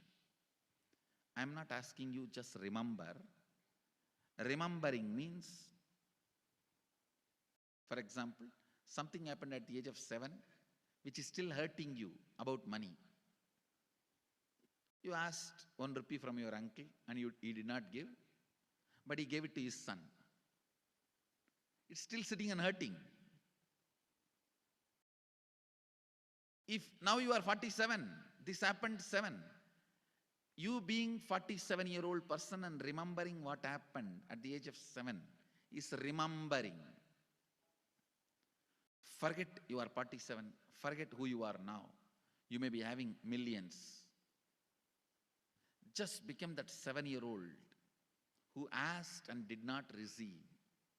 For you that 1 rupee must have been almost life. I have seen people, They develop even wheezing when they were not given as simple as a chocolate or an ice cream by their friend or family or brother. I've seen. Because for a child, it may be life. Just go back, forget who you are now. Become that person. When that incident happened, relive. Just see what has happened at that time. You will see many of the unknown, suppressed emotions will break. And I tell you, many diseases will be healed. I have seen people walking out of tumors, cancers, asthma, wheezing, just by completion. Because many of your diseases have their roots in some of the incompletions of the past. When you relive, many pain parts in you breaks. Pain bodies collapse. The pain patterns melt down, which completes many other issues which you don't even remember. I have seen when people do completion, to complete the wealth-related incompletions, suddenly they get into health, because the same incompletions which created wealth issues only were creating health issues. When they melt down, people become free even from both. Listen carefully. I'll repeat once more. Now you would have written so many patterns, incompletions, thought currents, ideas, cognitions. Take few minutes. Go back to each incident, each pain, each hurting. Relive. Relive. Relive. Don't justify what happened. Don't try to console yourself. No consolation will work. No justification will work. Neither help others nor try to help yourself. Just relive. I've seen when somebody has tears, others try to console. No, relax. You are not more compassionate than me. Let me do that job. You don't interfere in my job. Let you just go through. Even you don't try to console yourself. That is not going to work. If something has to break inside, let it break. It's okay. When you relive, the powerlessness, incompletion, loses power over you. I'll guide you step by step. And I commit with you, I'll lead you all to completion. And I know how to awaken, trigger the incompletions in you and break them. Help you to relive and relieve. I am supporting all of you. Have courage. Let's clean up.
So let us understand how we can create a magnetic field. The first step is to clean up the incompletion and patterns that you carry about wealth and create the right space to create a powerful magnetic energy center inside of you. to attract wealth, situations, and people that support you to create wealth, like a magnetic energy center for manifesting wealth the way that you want. Let us go through a completion exercise with wealth. First, let us dig out all of the incompletions about money and keep writing whatever comes to your mind. The moment you remember money, does it bring tremendous pain, suffering, impossibility, all of that inside of you? Whatever the emotion or energy that it invokes in you, pen that down. The moment you think of money, whatever you feel or think, money is difficult, money is impossible. Unless you cheat, you can't get money. Even if you cheat, somebody else will cheat you. So much goes on inside of you about money, your incompletions with money. Just spend a few moments and let's dig out all of these incompletions, beliefs, mental patterns that we have, and the perceptions and cognitions that we carry about money. Go to the next slide, please.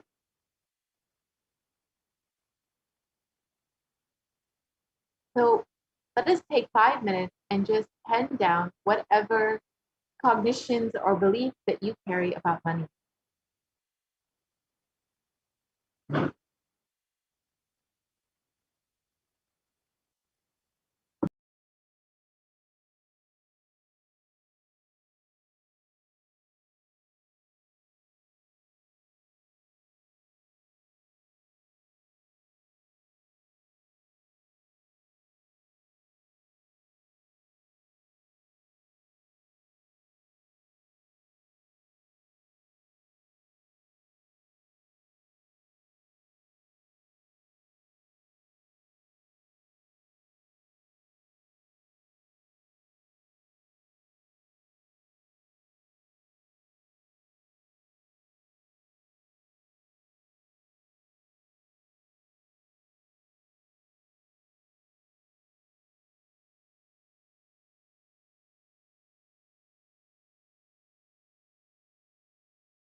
So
now we can move into the next part of the exercise. So each belief or cognition starts from a particular incident. Identify that incident when the wrong cognition or belief started developing in you and started forming inside of you. Relive and relieve. Complete those incompletions. Go back to that same age when that incident happened, when the idea or belief or perception started building inside of you. And complete with each of these incomplete beliefs that you carry about wealth. So just spend 5 minutes to go through the process of reliving and relieving.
We can continue to the next slide, please.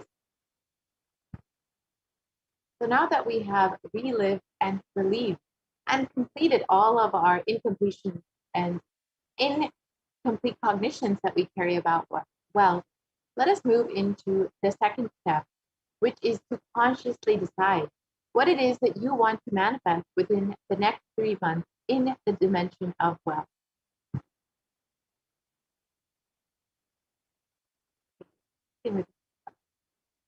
So let us now go through the wealth manifestation exercise.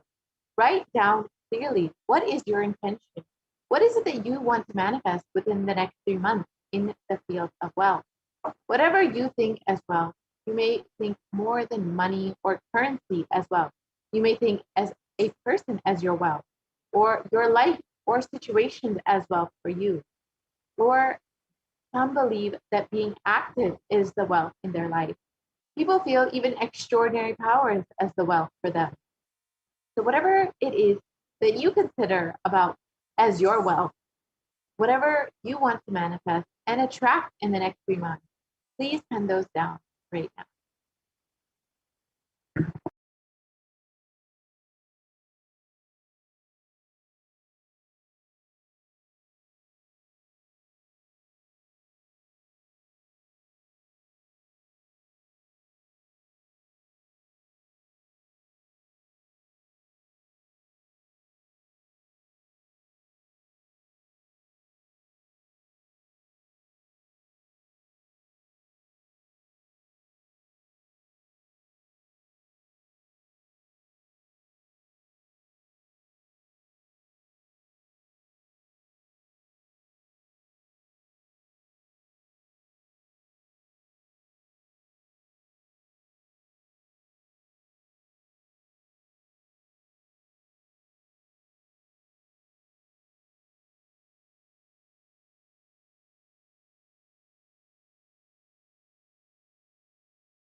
They can start a self-discipline.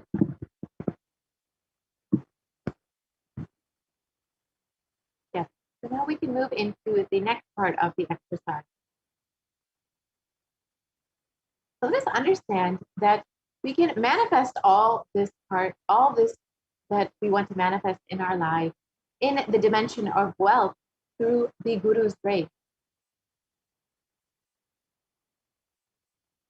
So with deep devotion and oneness with Guru, you can complete all the binding cognitions on wealth and manifest life with prosperity and abundance. So the Shastra Pramana from the Guru Gita for Guru translates the syllable Ru is darkness and the syllable Ru is said to be light. There is no doubt that the Guru is indeed the supreme knowledge that swallows the darkness of ignorance.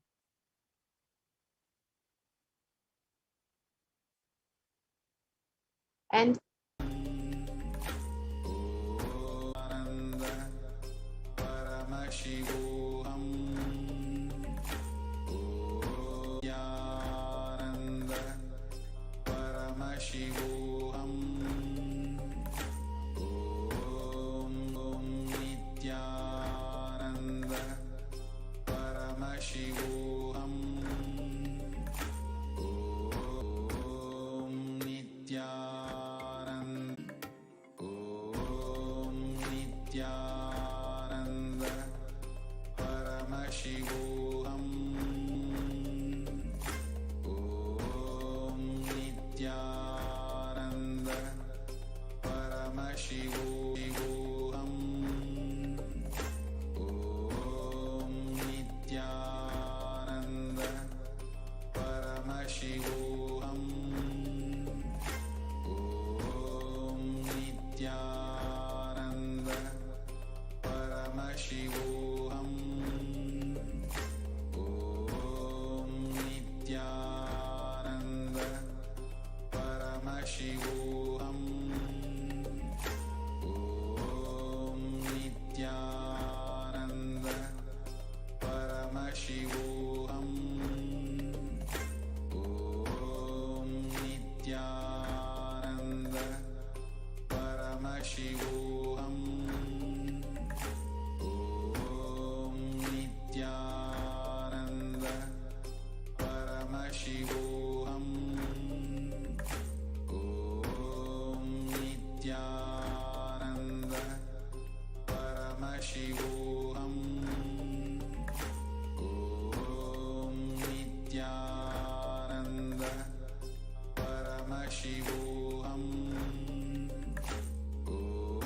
Om Nithyananda Paramashivoham.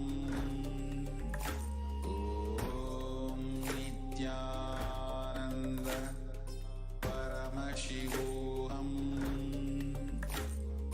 Om Nithyananda Paramashivoham. Om Nithyananda Paramashivoham.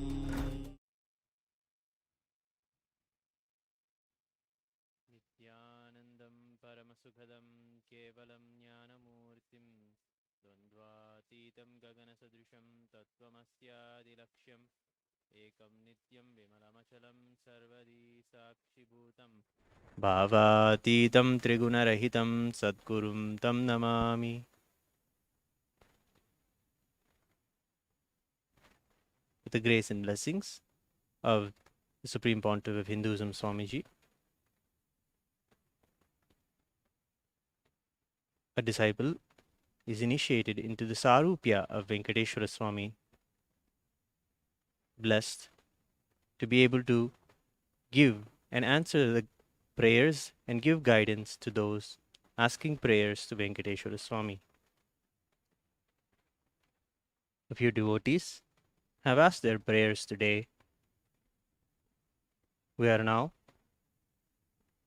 going to offer them at Venkateshwara Swami's feet. Let us now begin the Venkateshwara readings.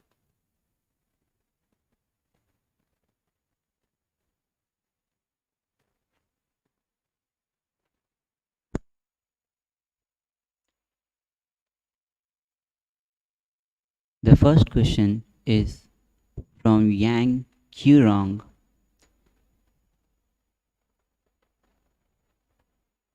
Lord Venkateshwara, please tell me the God of wealth. I want to manifest SJP when it will be realized.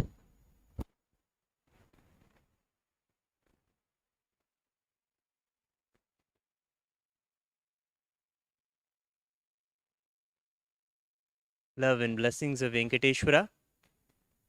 You will have it. You will have it next year. Blessings.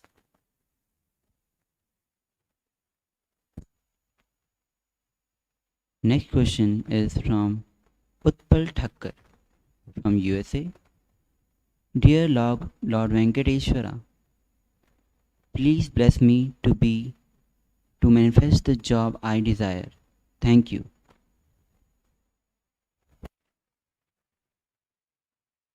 Love and blessings of Venkateshwara Swami.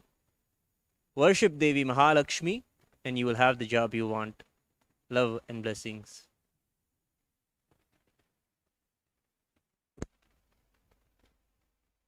Next question is from Lu Zhang from United States. Lord Venkateshwara, can you bless me with a dream perfect house in good location and also be able to have money to buy it within next 12 months?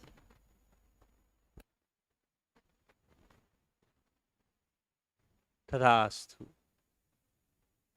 You will have it. Blessings.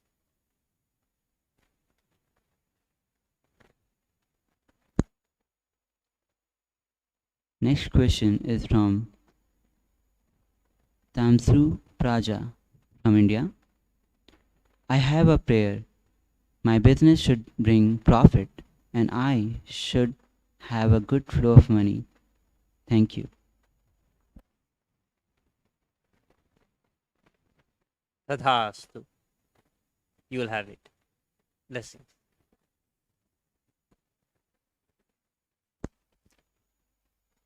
Next question is from Antariksh Anand from India. Pranam, dear Kala Bhairava. Please tell me about my past births.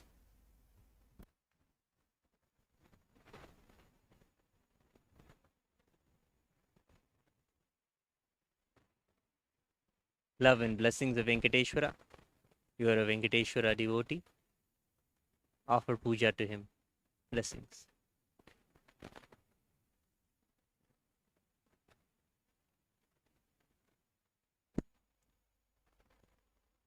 Next question is from Sarah Samuels from United States. Lord Venkateshwara, you said to offer first crops that come to you and then take them out. Does that mean to throw them away? I'm excited to show you.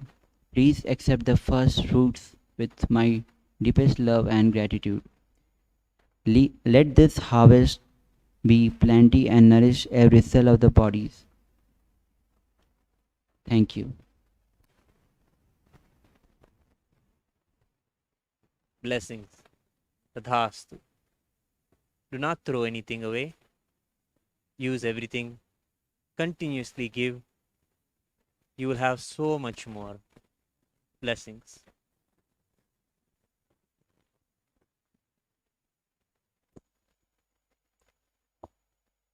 The next question is from Jocelyn Kalka. Lord Venkateshwara, thank you for blessing my sister and healing her relationship. May she have the right conduct with her husband.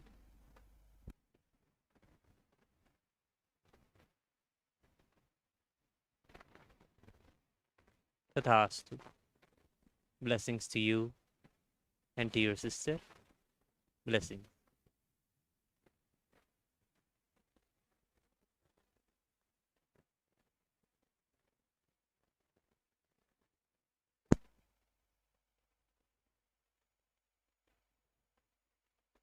Next question is from Mr. ERM from Mazwal. Dear Lord Venkateshwara, how many days I need to wait to get job you promised?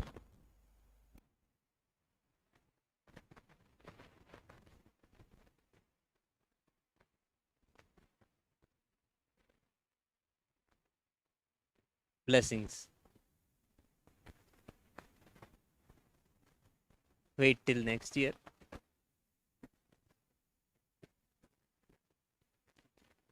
Stay safe during the corona. Work on yourself. Blessings.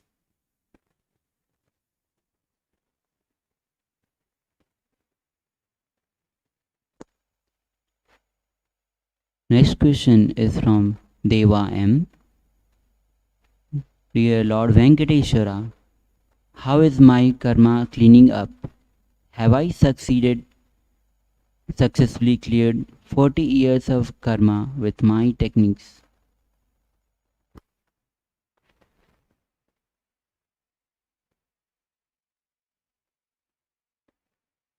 Blessings. Still say there are some major patterns. Only at the feet of Swamiji you will be able to get rid of them. Surrender them. Offer Pratiksha Pada Puja. You will be relieved of those karmas. Tathastu. Blessings.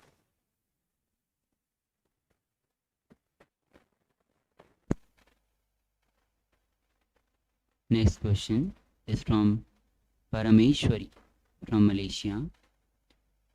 Bhagavan Venkateswara, did my young brother will achieve his career of politics? Is it any obstacle for him to achieve it? Bhagavan, please bless him towards achievement in his career and give him wealth, health, abundance, longevity, peace, happiness, and consciousness. Thank you, Bhagavan.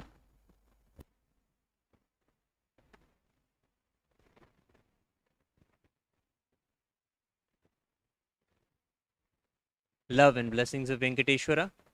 Tathastu. He will have success. Let him follow sincerely the Chaturmasya. See the satsangs. Blessings.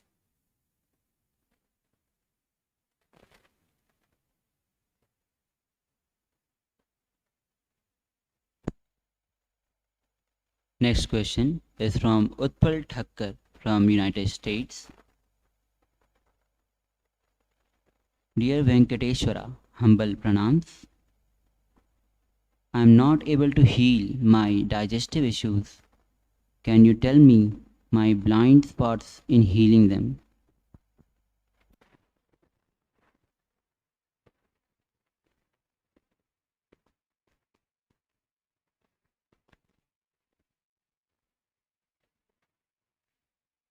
Blessings of Venkateshwara.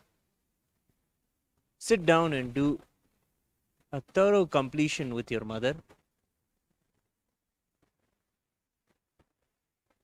Blessings. You will be successful. This will heal you. Blessings.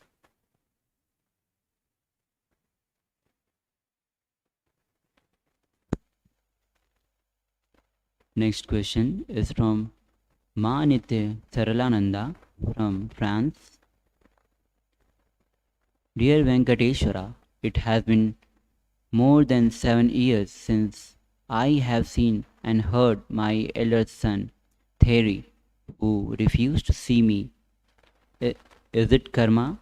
Can you help me to see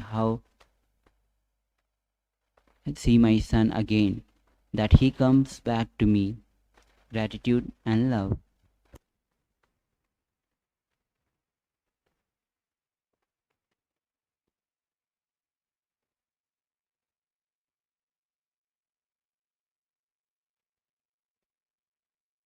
Blessings of Venkateshwara.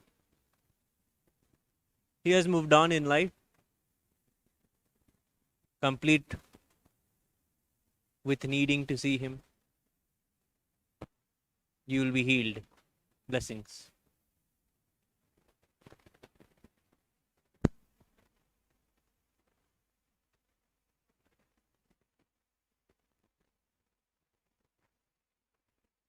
Next question is from Janana Sukha Dharmini from Malaysia. Lord Venkateshwara, please bless me to get motivated in my life. In which part of Malaysia Kailasa will be built?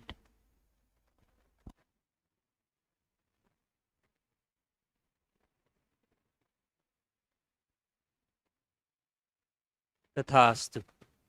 You will have what you seek. You will build Kailasa wherever you are. Blessings.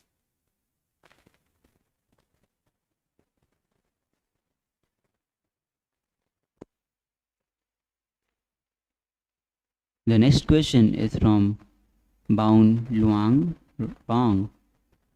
How can I succeed in my career and make money?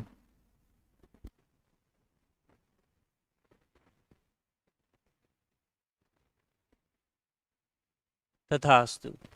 You will be successful. Continuously think of others and serve. Do not think of yourself. Serve others only. Blessings.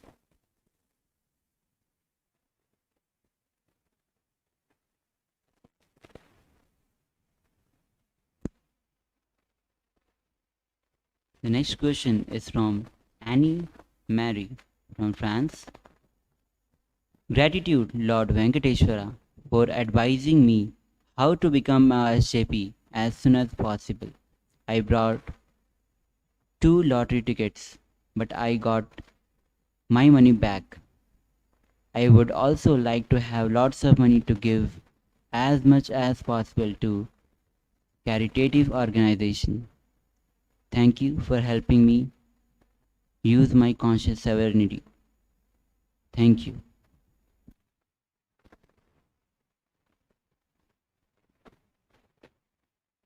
Tathastu.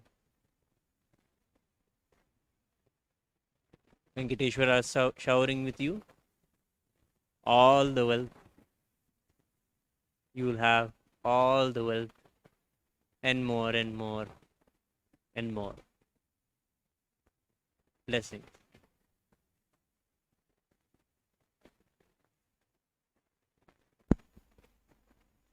With this, we come to the conclusion of today's Venkateshwara readings. Stay tuned for next segment. Thank you.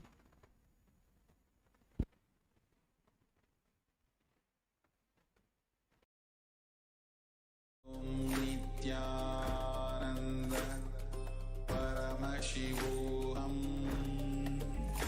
Om Nithyananda Paramashivoham. Om Nithyananda Paramashivoham. Om Nithyananda Paramashivoham. Om Nithyananda Paramashivoham. Om Nithyananda Paramashivoham. Om Nithyananda Paramashivoham. Om Nithyananda Paramashivoham.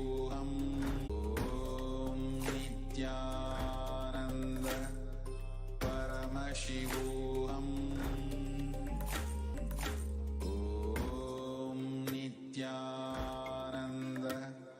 Paramashivoham. Om Nithyananda Paramashivoham. Om Nithyananda Paramashivoham. Om Nithyananda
Nithyanandam,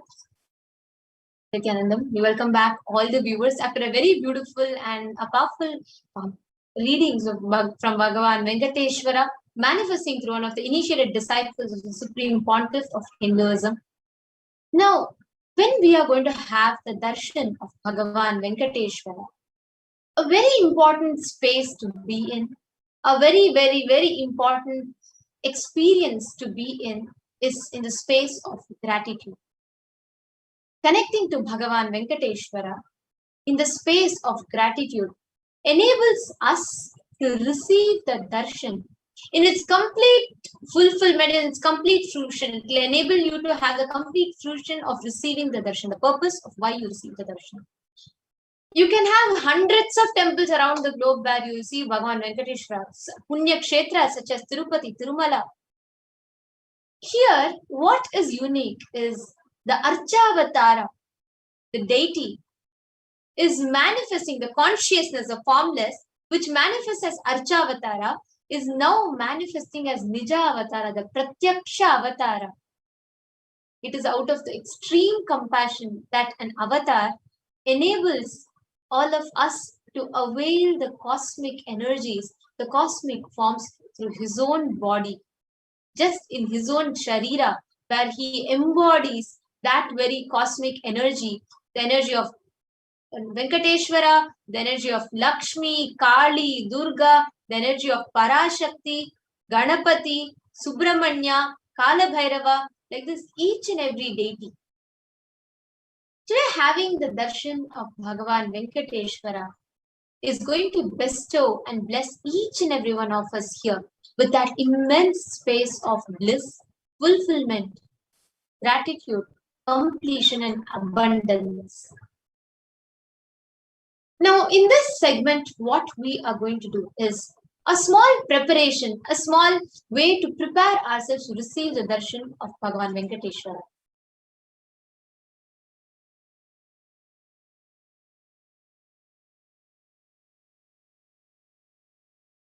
Bhagavan Venkateshwara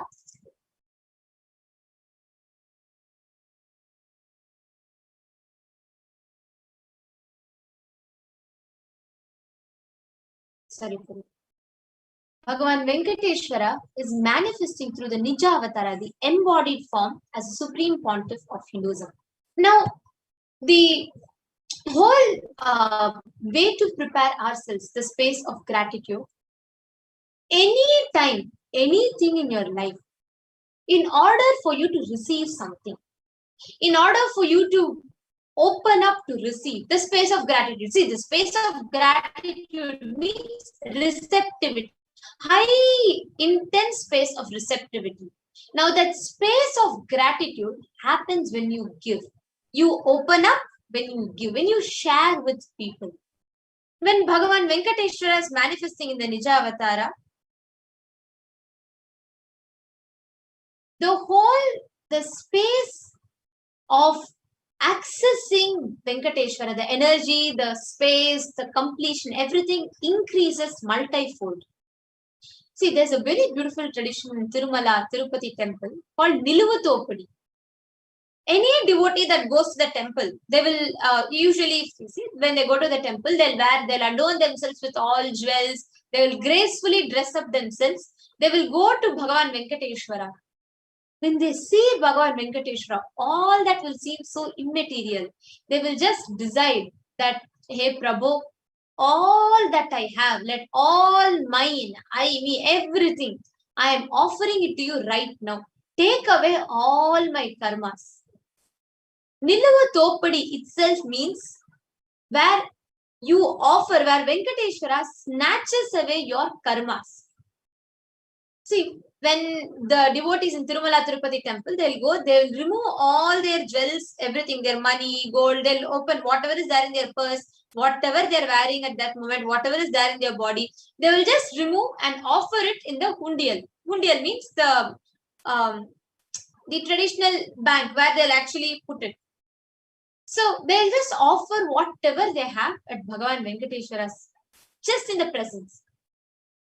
Now here, to everybody that are witnessing it, you might not even have, especially in the times of pandemic, you might not even have the right now the space to access the temple where you even go and offer. And more than all of that, what the people who go to Tirumala get is that intense experience of offering to Archavatara. Today, what we are going to get is 100 times more powerful. Because here, it is not just the Archavatara. It is a Nijavatara, the embodied form, the physical embodied form. The Supreme Pontiff of Hinduism has opened up the opportunity for millions of devotees to offer and be relieved from the Topidi, as directly the Supreme Pontiff himself will be gracing us the Venkateshwara Bhavasamadhi Darshan and accepting our offerings and liberating us from the karmas and incompletions. See, this tradition of Niluvu Thopidi is a very, very, very unique one. Just through this itself, we can actually manifest the power of manifesting wealth. Understand, the tradition itself is so beautifully designed such that by offering the Niluvu Thopidi, meaning you getting rid of all your karmas in the form of, basically by you giving, you become rich. Understand? This is not oxymoron. It's not that, oh, by giving, how can you become rich? No. Please listen to this very carefully. When will you give? Only when you feel abundant, you can give. Right? This Niluvu Thopidi is a tradition where head to toe, all the karmas that you have, you give it in the form of jewelry to Venkateshwara. So beautifully they say, he literally steals all your karmas away from you and goes. Literally, he will snatch away the karmas from your life. Now, this tradition of offering the jewelry has such a beautiful significance. Understand, what you manifest in your inner space is what is going to manifest in the outer space. In your inner space, if you manifest that inner image of being abundant, only with that you can offer. See, the moment you wear all your jewels, and from that space, you just take everything and keep it for Venkateshwara. Automatically, that space of abundance manifests and you become a magnet to attract huge wealth, auspiciousness, and abundance in your life. Now, how to get ready for this Niluvu Thopidi? Now, what you're going to do first to experience, just get ready and receive Bhagavan Venkateshwara. You're going to first dress yourself as Bhagavan Venkateshwara, completely experiencing that oneness with Bhagavan Venkateshwara, adorning yourself with gold, silver, jewels, whatever. You should feel abundant. See, end of the day, whether you're wearing 1 chain, 100 chains, doesn't matter. But you should feel abundant. Your inner space should feel so full. After that, just receive the darshan of Bhagavan Venkateshwara with that same space of abundance. After the Bhavasamadhi darshan, spread out a clean piece of cloth, preferably white in color, in front of Swamiji's Atmamurti. Atmamurti is like this. So just spread out the white cloth in front of the Atmamurti. Now from the space of abundance, remove all the jewels that you want to offer to Bhagavan Venkateshwara. Place them one by one in organized manner. All, just visualize. Okay, I am now dropping all my karmas. Any karma that I have accumulated, any borrowed karma, any karma that I have come with, and remove all the jewels representing those karmas and place it in front of Swamiji, the Atmamurti. Now take one photo of all the jewels neatly arranged in the cloth and upload them in the form mentioned in the next slide, in the slide below here, tinyurl.com/Venkateshwara offerings. Now, once you have taken the photo of all the jewels and uploaded them in the form, put them together and in the cloth and tie the cloth with 3 knots securely.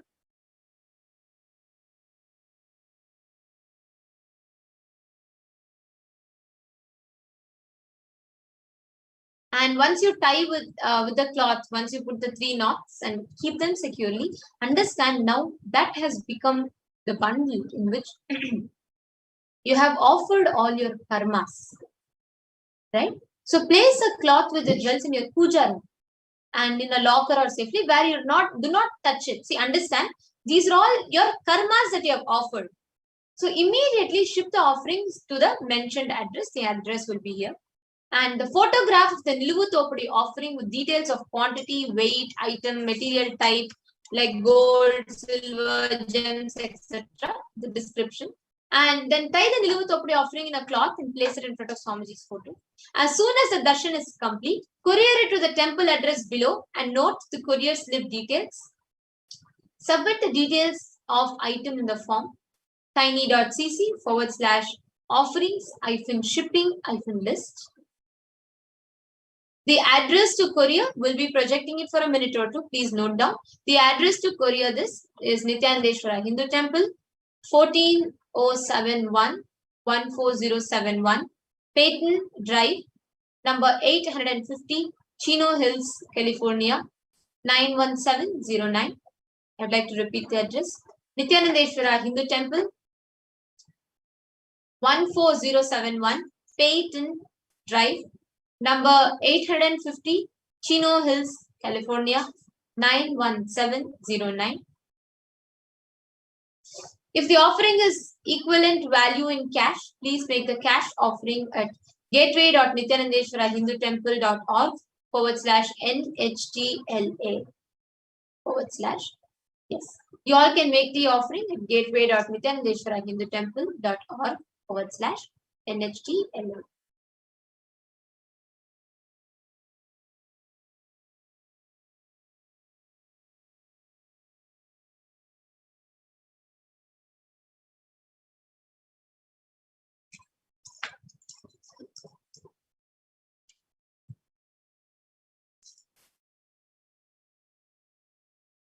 So Niluvu Thopadi is where you offer all your karmas. It can be any gold jewelry, precious gems, currency to Bhagavan Venkateswara.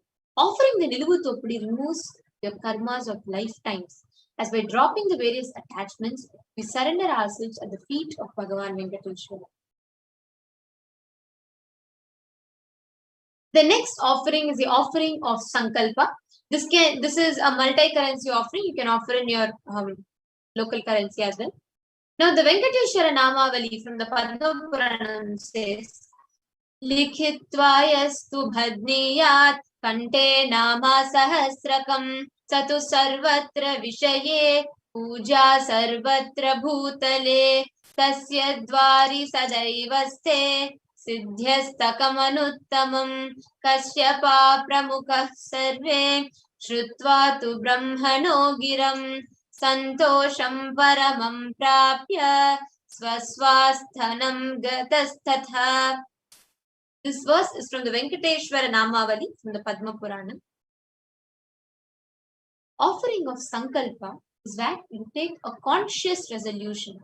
See, when you take a conscious resolution in the presence of an avatar, what you take, that very Sankalpa itself will manifest as a reality. It blesses the person with the fruition of all the desires and wishes that he is yearning for. The Sankalpa offering is for you to manifest all your desires, any resolution that you have, manifest them as reality. The next is the Swarna Ashtottara Kasil. The Swarna Ashtottara Kasil is a pure gold coin, each with one of the 108 sacred names of Srivari. So right from Venkateshaya Namaha, Srinivasaya Namaha, like that, celebrating the 1008 different aspects of Bhagavan Venkateshwara, Srivari. So celebrating the 108 different aspects of Bhagavan Sri Venkateshwara, right from all the abundance, compassion, every aspect. So the aspect that you offer for, that gets awakened. The next is the Swarna Tulasi Patra. Actually, there's a beautiful verse which says that the Supreme Lord is costlessly merciful upon his devotee, so much so that even the poorest of men can offer him just a little water and a flower in devotion, and thus please him. This is due to his affectionate dealings and with his devotees. Just offer a tulasi, pure love, receive his grace forever. Tulasi Patram, as all of us know, it is very, very, very dear to Bhagavan Venkateswara. And today you have an opportunity to offer your love, your devotion to Bhagavan Venkateshwara in the form of a golden Tulasi Patram.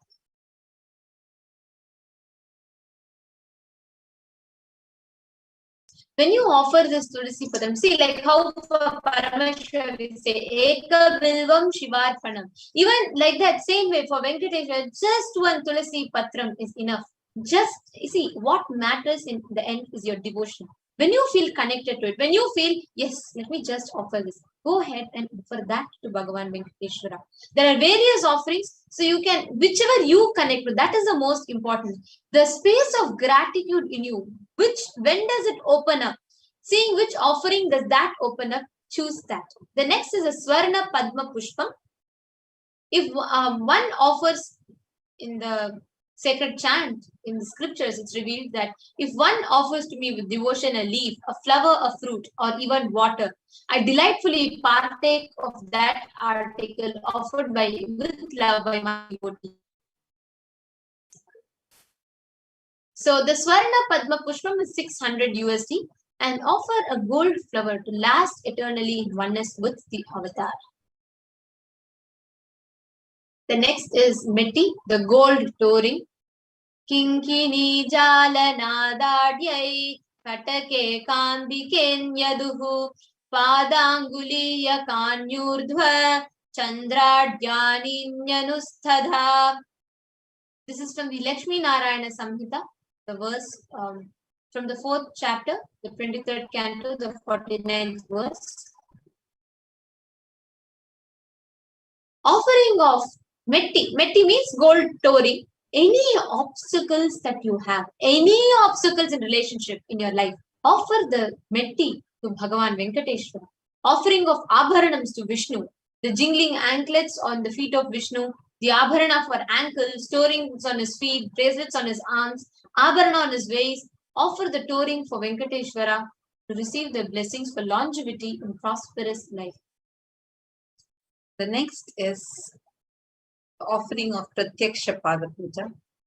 Vande Guru Padatvanham Vangmanastir Gocharam Shveta Rakta Prabhabhinnam Shiva Shakthyatmakam Param. I worship the Guru's 2 feet, which are within the reach of speech, thought, and contemplation, and which have different clusters, white and red, representing Shiva and Shakti. Offer Pratyaksha Pada Puja to clear your karmas, to remove any obstacles in the path of your enlightenment. Express gratitude and strengthen your feeling connection with the Guru. Manifest all auspiciousness in all dimensions of your life, be it health, wealth, or relationships. See, so many people, just whatever they want to manifest, they just come and offer Pada Puja to Swamiji, and through that, all their karmas in the dimension gets burned, and therefore what they want as a reality manifests. I don't know what Swamiji said. What Brahma writes with his hand, where Brahma writes with his hand is what is called as fate. Neither Shiva nor Vishnu or any other god can change it or remove. But just Guru's feet can dust it off and give you a clean, new life, a new future altogether. So offer the Pratyaksha Pada Puja. The next is the Vastra Seva, offering of the sacred clothing to Bhagavan Venkateshwara. And traditionally, this seva is offered for better physical and mental well-being and healing from any diseases. The next is offering of Guru Dakshina, a tradition to offer any amount. Actually, in Sanatana Hindu Dharma, there are 5 people you should never go meet empty-handed. A pregnant woman, a sadhu, a sannyasi, a beggar, and a guru, and a child. These are the 5 people you should never meet empty-handed. Sanatana Hindu Dharma always teaches you to offer something. That's why even if you see when a small child visits their grandparents in Sanatana Hindu Dharma, any Hindu family, the grandparents will give them some fruits, 10 rupees, 20 rupees, like that, some little money, something. Because Hindu tradition brings up people, everyone to offer, to share, to give, to always grow in gratitude. There's a beautiful verse in Kularnava Tantra for this. Yatha dadati santushtaf prasanno varado manum yatha bhaktya dhanaf pranayet gurum yatnena toshayet. When you are devoted and in oneness, the Guru gives the mantra. Therefore, one should offer the wealth and even with his very life him in devotion. Just offer. Whatever, when you see Bhagavan Venkateshwara, when you see your Guru, when you see Swamiji, the avatar, whatever comes in your inner space, just offer. Just let that gratitude overflow, that exuberant bliss overflow, and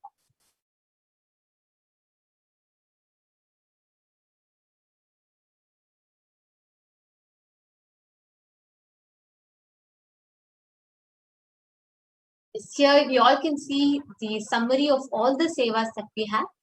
E-Hundi, Niluvudopadi, and Sankalpa chanting, Swarna Ashtotara Kasu, Swarna Tulasi Patram, Swarna Padma Pushpam, Meti, gold touring, Pratyaksha Pada Puja, Vastra Seva, the offering of sacred bliss. You all can offer any of the above.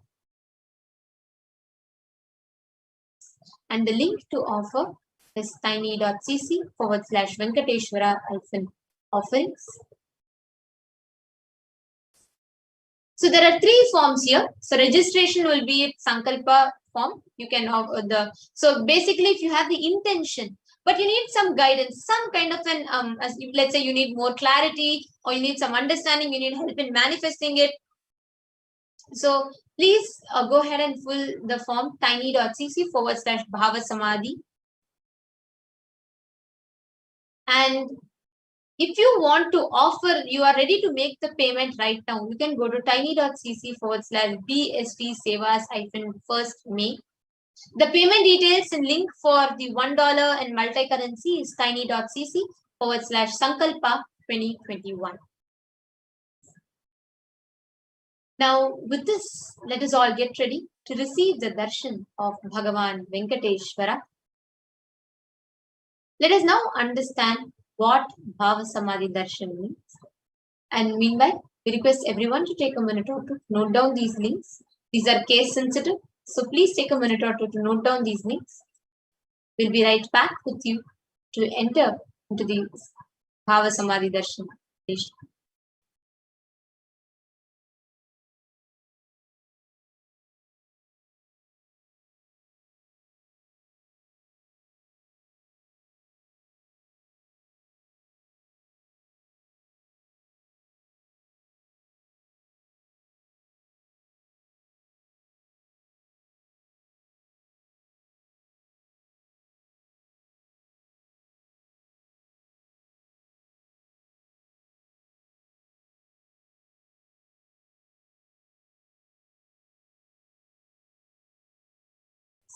Please take a few minutes. The links projected here for you to make the offerings. So we're just giving a minute or two. You have to quickly note down the links. You can visit the links and make your offerings. Whichever you connect to, please connect. See, please make sure you don't just click some random thing and don't do that. What you connect with, what you resonate with, what expresses in you, what awakens the experience of gratitude in you, offer that, connect with that. Because only with gratitude can anything, any offering will lead its fulfillment and lead to its fruition only from the space of gratitude.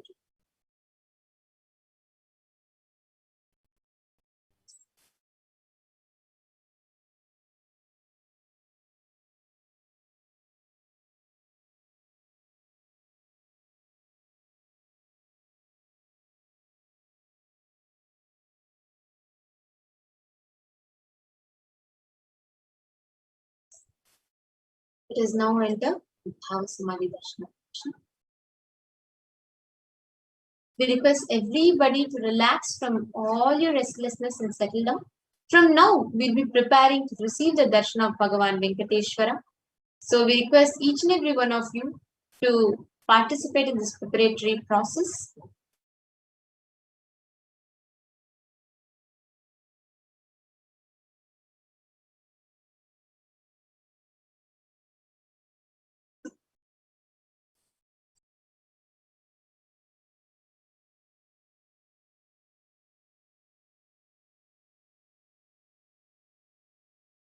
Now let's enter into the preparation of Bhavasamadhi Darshan.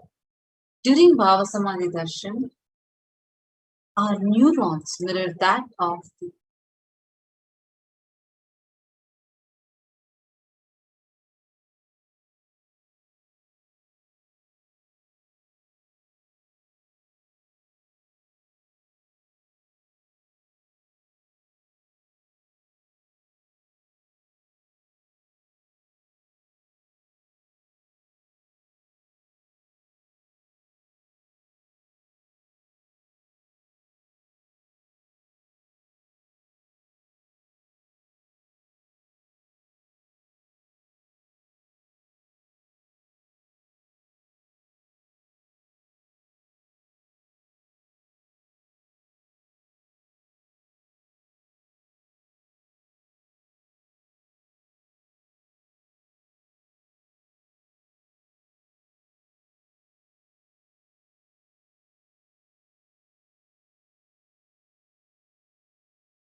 There is a beautiful verse from Malini Vijyottara Tantra.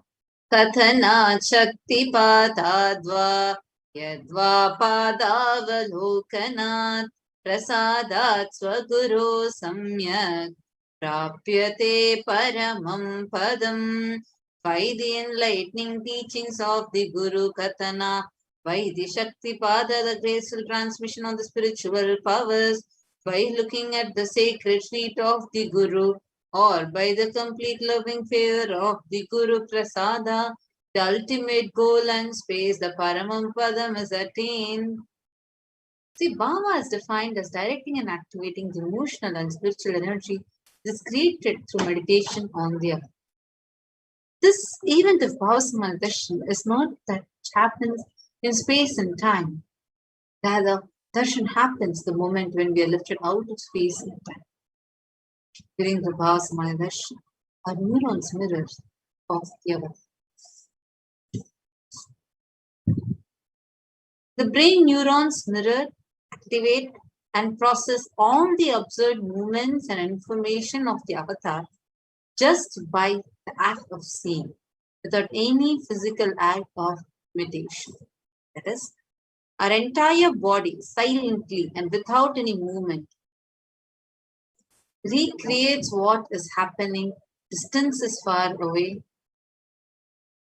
experiencing the superconscious energy radiated by the avatar.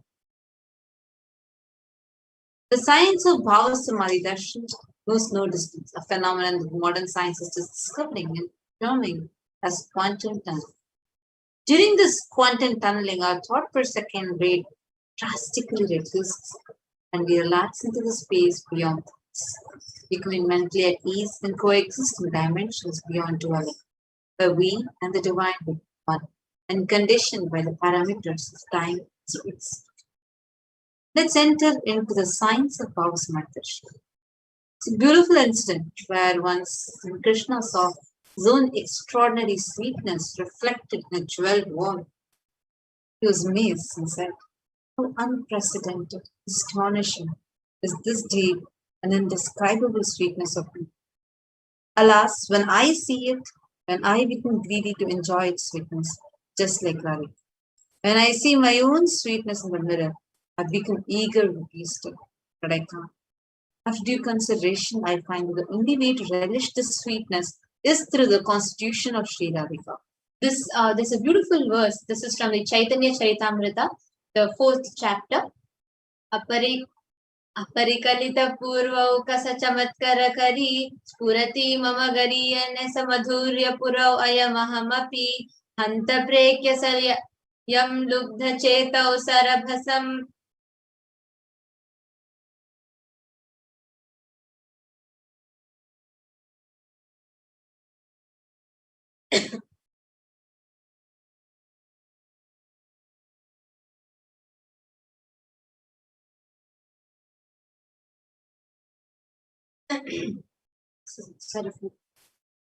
उपभोक्तुं कमयेरधिके वधर्पणद्ये देखी यदि अपन मधुरी अस्वदिते लोभ होय अस्वदिते नरी विचर कोरिये यदि Aswad उपय रधिक स्वरूप होइते तबे मनोधय. Bhavasamadhi Darshan is a science of Nijavatara, manifesting Paramashiva, the consciousness which is formless, expresses the being of Paramashiva through Divya Sharira, the light body, and manifests as Nijavatara, the physical form, the embodied form, as Nijavatara.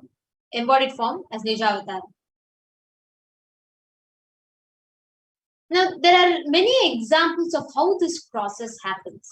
Now, today we're all going to be having the darshan of Bhagavan Venkateshwara.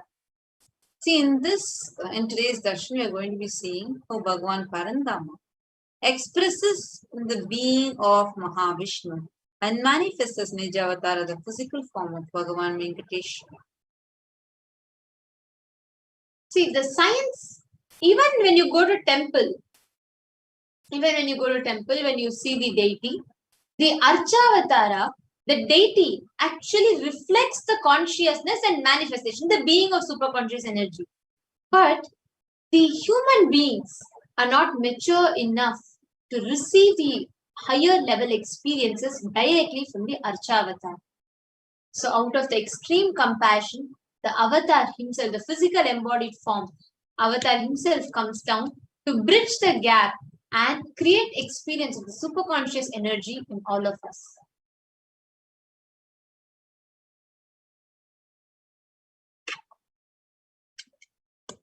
When we have the Bhavasamadhi Darshan of the Nijavatara manifesting beings of various dimensions of Shiva, the auspicious components and powerfulness of those dimensions of Paramashiva are awakened. The dimensions of Paramashiva manifesting in the Nijavatara, for us to manifest the same is Bhavasamadhi Darshan.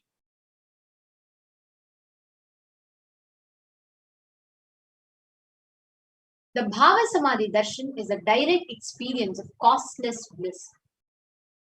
The Bhavasamadhi Darshan, just having the glimpse of having the darshan of an avatar, cleanses the karmas of lifetimes. During Bhavasamadhi Darshan, your whole being comes alive and celebrates with the energy wave of existence.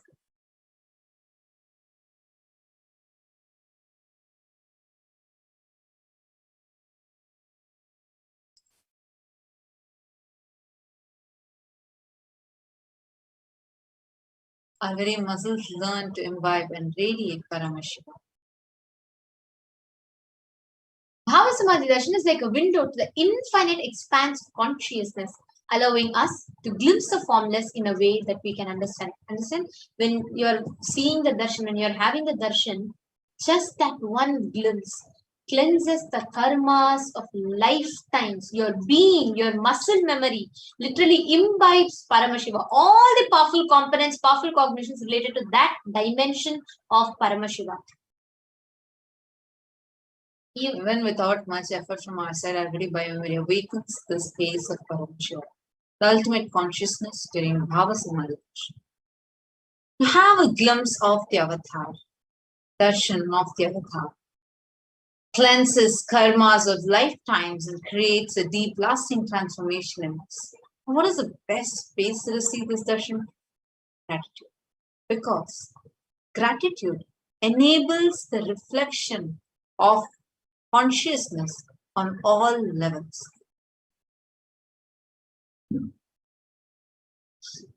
Whether it is physical, psychological, physiological, or ultimately conscious level. The darshan meditation will be when we meditate, we fall into that space of gratitude. It is during that time we drop all our conscious resolutions, what we want, need, Satya Sankalpa in our life. We just become ready to reflect the consciousness of Paramashivoham. And that is all you need to manifest the best for your life and for the lives of people around you. We'll also see that during the Bhavasamadhi darshan, Swamiji draws certain mandalas. Even if these mandalas enters your system just 3 times, you will manifest powers and powerful cognitions. The best space, the right context to be in, I know you are the source of it. You are everything and you are in the embodied form, Supreme Pontiff. You are in this body too. You are the source of both. Let me connect with you. Let you reveal yourself to me. Let me be the Bhavasamadhi. Now we request each and every one of you take a minute or two to set up your Panchopachara Puja items. This Panchopachara Puja item is the puja is very important part of your preparation for Bhavasamadhi darshan.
We request everybody to kindly be seated right now.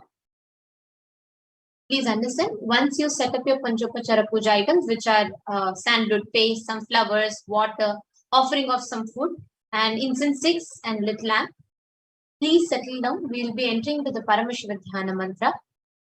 The Paramashiva Dhyana mantra is a very, very profound, a very important process to prepare yourself to receive the Bhavasamadhi darshan. The Paramashiva Dhyana mantra is blessed by the Supreme Pontiff of Hinduism as a mantra diksha. Just like how an avatar initiates, transmits his powers, energies, shaktis, powerful cognitions, truths, etc. through a look, nayana, or a touch, sparsha.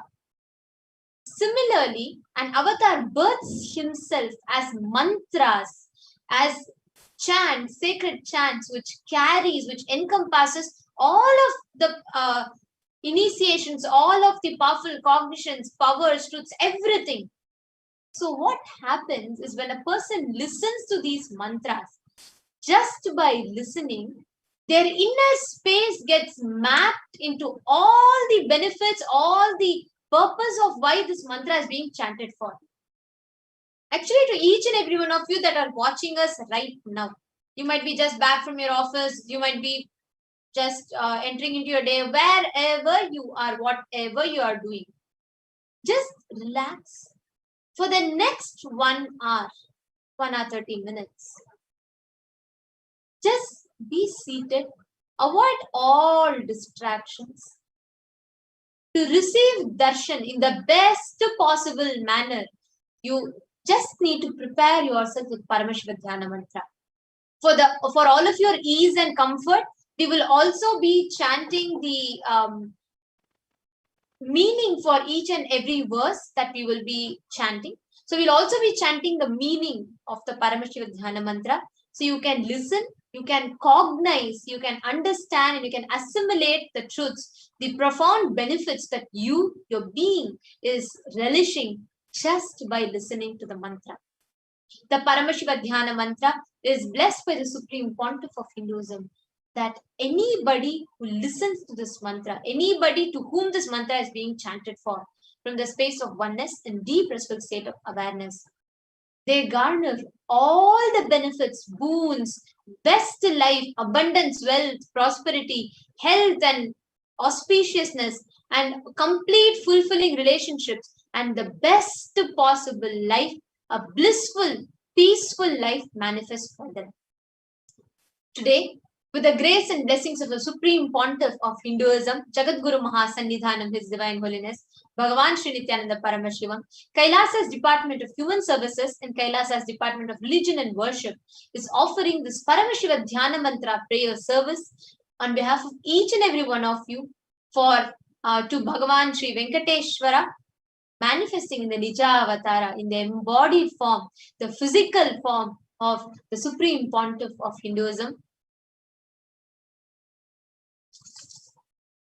for the following benefits. So we will be offering the prayer for all of you to manifest abundance, wealth, and prosperity, for each and every one of you to be rid of any kind of financial struggles in life, for all of you to experience the powerful cognition of you can attract wealth and manifest wealth. We are going to be offering the prayer to Bhagavan Venkateshwara for him to remove any kind of obstacles that you have in manifesting wealth. For Bhagavan Venkateshwara to remove any kind of obstacles that you have, to remove any kind of incompletion, any kind of hurt or any kind of hangover that you have to any incident related to wealth. We offer our prayer to Bhagavan Venkateshwara as he manifests through the Nija Avatar of the Supreme Pontiff of Hinduism, for him to bless all of us to be rid of any kind of loans, any kind of debts that we carry in our life. We offer our prayer to Bhagavan Venkateshwara for him to remove all kind of hangover or any kind of incompletions related to wealth that you may have. We offer our prayer to Bhagavan Venkateshwara to bestow all of us with Lakshmi, auspiciousness, Mangalatva, Shri, wealth, and all the Ashtalakshmis in our life. We offer our prayers to Bhagavan Venkateshwara for him to remove all kind of obstacles in manifesting your salary, in manifesting job, business as per your desire. We offer our prayers to Bhagavan Venkateshwara for him to bless you so that you can inherit your rightful properties, your rightful inheritance comes to you. We offer our prayers to Bhagavan Venkateshwara for him to rid you of all your loans, debts, sufferings related to wealth. For any kind of direct or indirect impacts of the pandemic that has had on your wealth to be completely removed.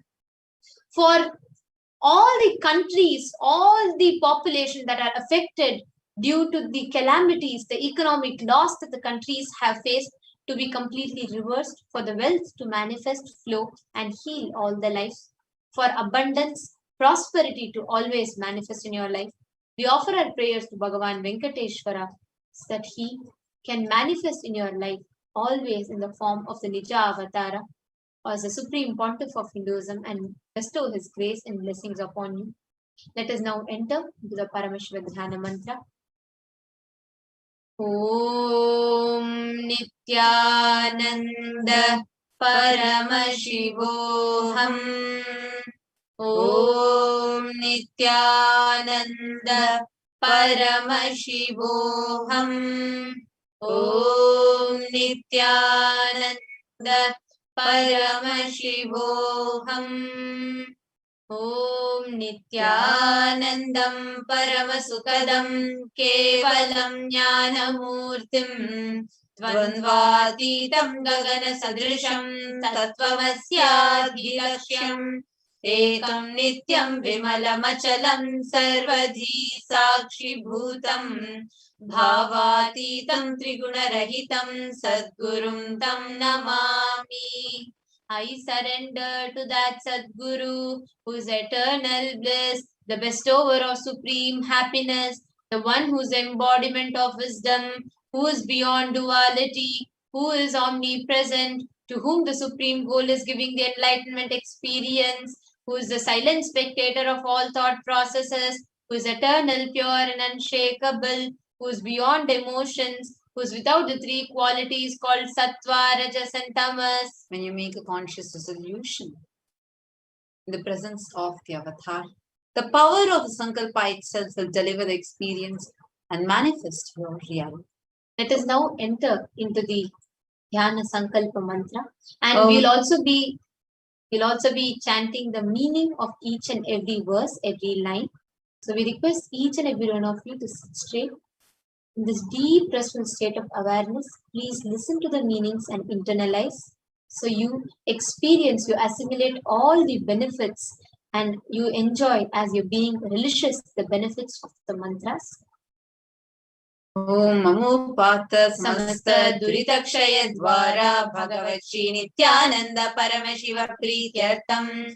I am taking this conscious resolution today for destroying all my karmas and sins, and in order to please Bhagavan Shri Nithyananda Paramashivam.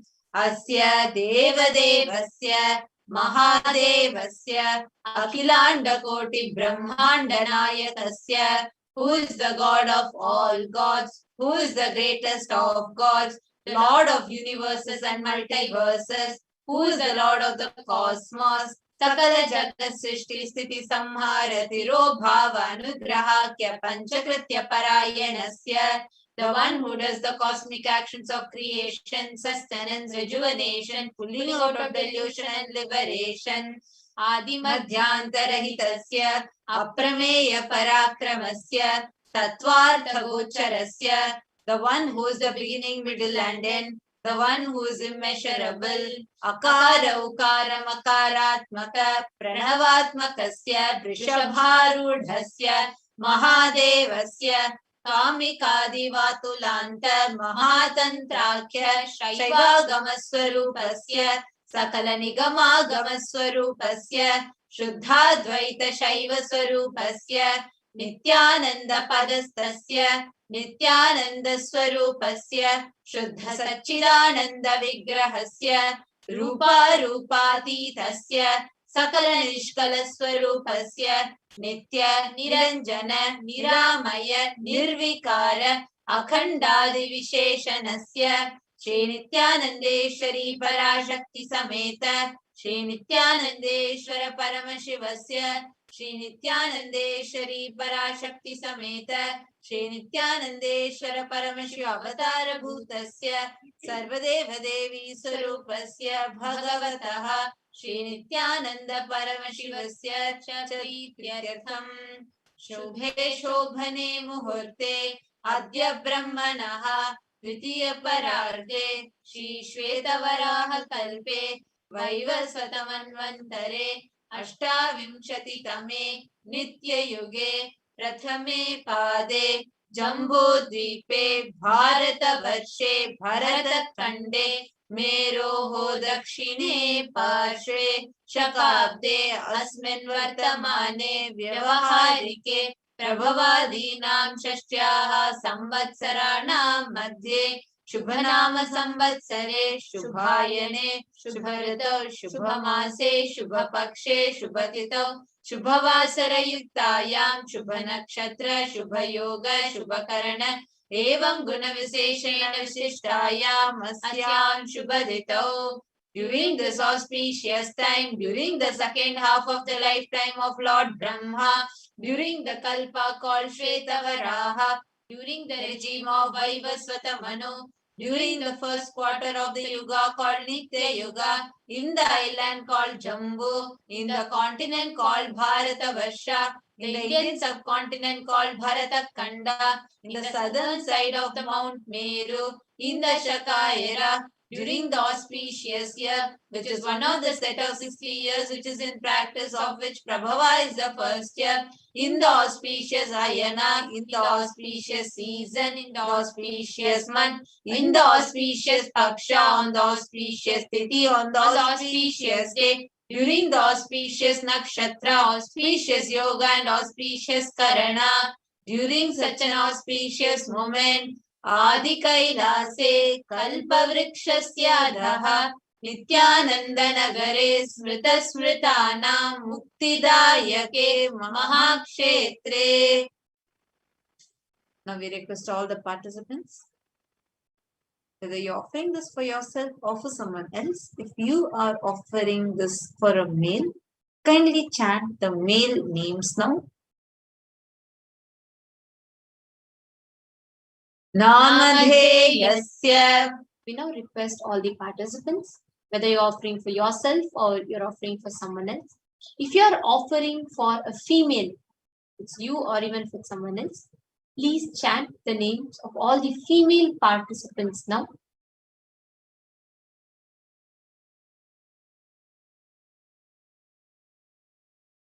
Namyaha cha yajamananam avayoho sahakutumbana bandhuvarganam dayadivarganam mitravarganam sodaravarganam samesham. For all those who are participants, hosts and me, with their families, relatives, inheritors, friends, brothers and everyone, Sarvabhishta Siddhyatam Sarvamangala Uttarottara Navachinna Sthiralakshmi Praptyartam. Always let there be all types of good and auspiciousness. Always let there be unbroken flow and steady flow of abundance, prosperity and wealth. Kutumbe Sarvesham Sarvabhishta Siddhyatam Chintita Manoratha Vapyartam. Let the family always have all kinds of auspiciousness and anything which is desired be fulfilled. Samesham adhivyadhi nivrityartam Samesham shiradipada paryantam Vidyamananam Sameshu Angeshu Janita Janishyamana Sakala Vidhanana Vidaroganam Vyapohartam Tadvara Rogadridagatravapuhu Siddhyatam. Let all chronic diseases be healed. Let all kinds of diseases and disorders in the body, starting from head till toe, which has occurred or which is yet to occur in the various parts of the body, be healed. Let a strong, diseaseless, healthy, handsome and graceful body be obtained. Samesham Parekatribhishcha Kritakarishямana Sakala Vidha Mantra Tantra Yantra Vishachurna Abhichara Stambhana Marana Uchchadana Vidveshana Vashikaranadi Mantrika Prayogevyaha Rakshana Praptyartam Tadvara Samesham Sarvabhishta Siddhyatam. Let protection be obtained from all evil effects of acts performed by people, either in the past or yet to be performed in the future, through the use of mantras, tantras, yantras, poisonous spells, employing spells for malevolent purposes like making a person immobile, killing a person through vomiting, diarrhea, upsetting and ruining the health, poisoning and hypnotizing, etc. Apamrityu dosha nivrityartham kala mrityu akala mrityu dur mrityu nivrityartham. Let all the doshas or ill effects related to death like destined death, unnatural death, fatal death be removed. Samesham antardrishti, bahi drishti, krura drishti, vyapara drishti, anukula drishti, pratikula drishti, ityadi sakala vida drishta dosha nivrityartham. Let all the effects of evil eyes from known and unknown sources, effects of cruelty-filled eyes, evil eyes of business enemies, effects of evil eyes of people who may project as if they are well-wishers, and the effects of evil eyes of people who are against our well-being be removed. समेषाम् अन्तःशत्रु बहिःशत्रु क्रूरशत्रु व्यापारशत्रु अनुकूलशत्रु प्रतिकूलशत्रु इत्यादि सकलविध शत्रु बाधा निवृत्त्यर्थम्. Let all the effects of the inner enemies, outer enemies, fierce enemies, business enemies, enemies who may project themselves as good and enemies who work against our well-being be removed. Samesha Matrushaapadi Sakalavida Shapanam Vyapohanartam. Let the effects of all the curses right from the mother be removed.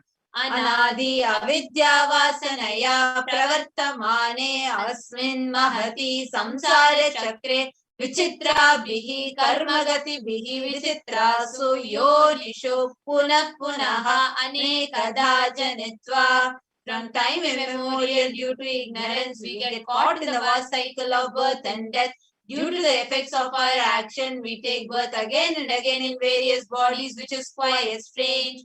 Kenapi punyakarma visheshena bhagavatah Shri Nithyananda Paramashivasya Parimitaya Kripaya Idanintana Manushya Janma Praptavatam. Yet, due to some good action with the extreme and immeasurable compassion and grace of Bhagavan Shri Nithyananda Paramashivam, we have been blessed with a human body.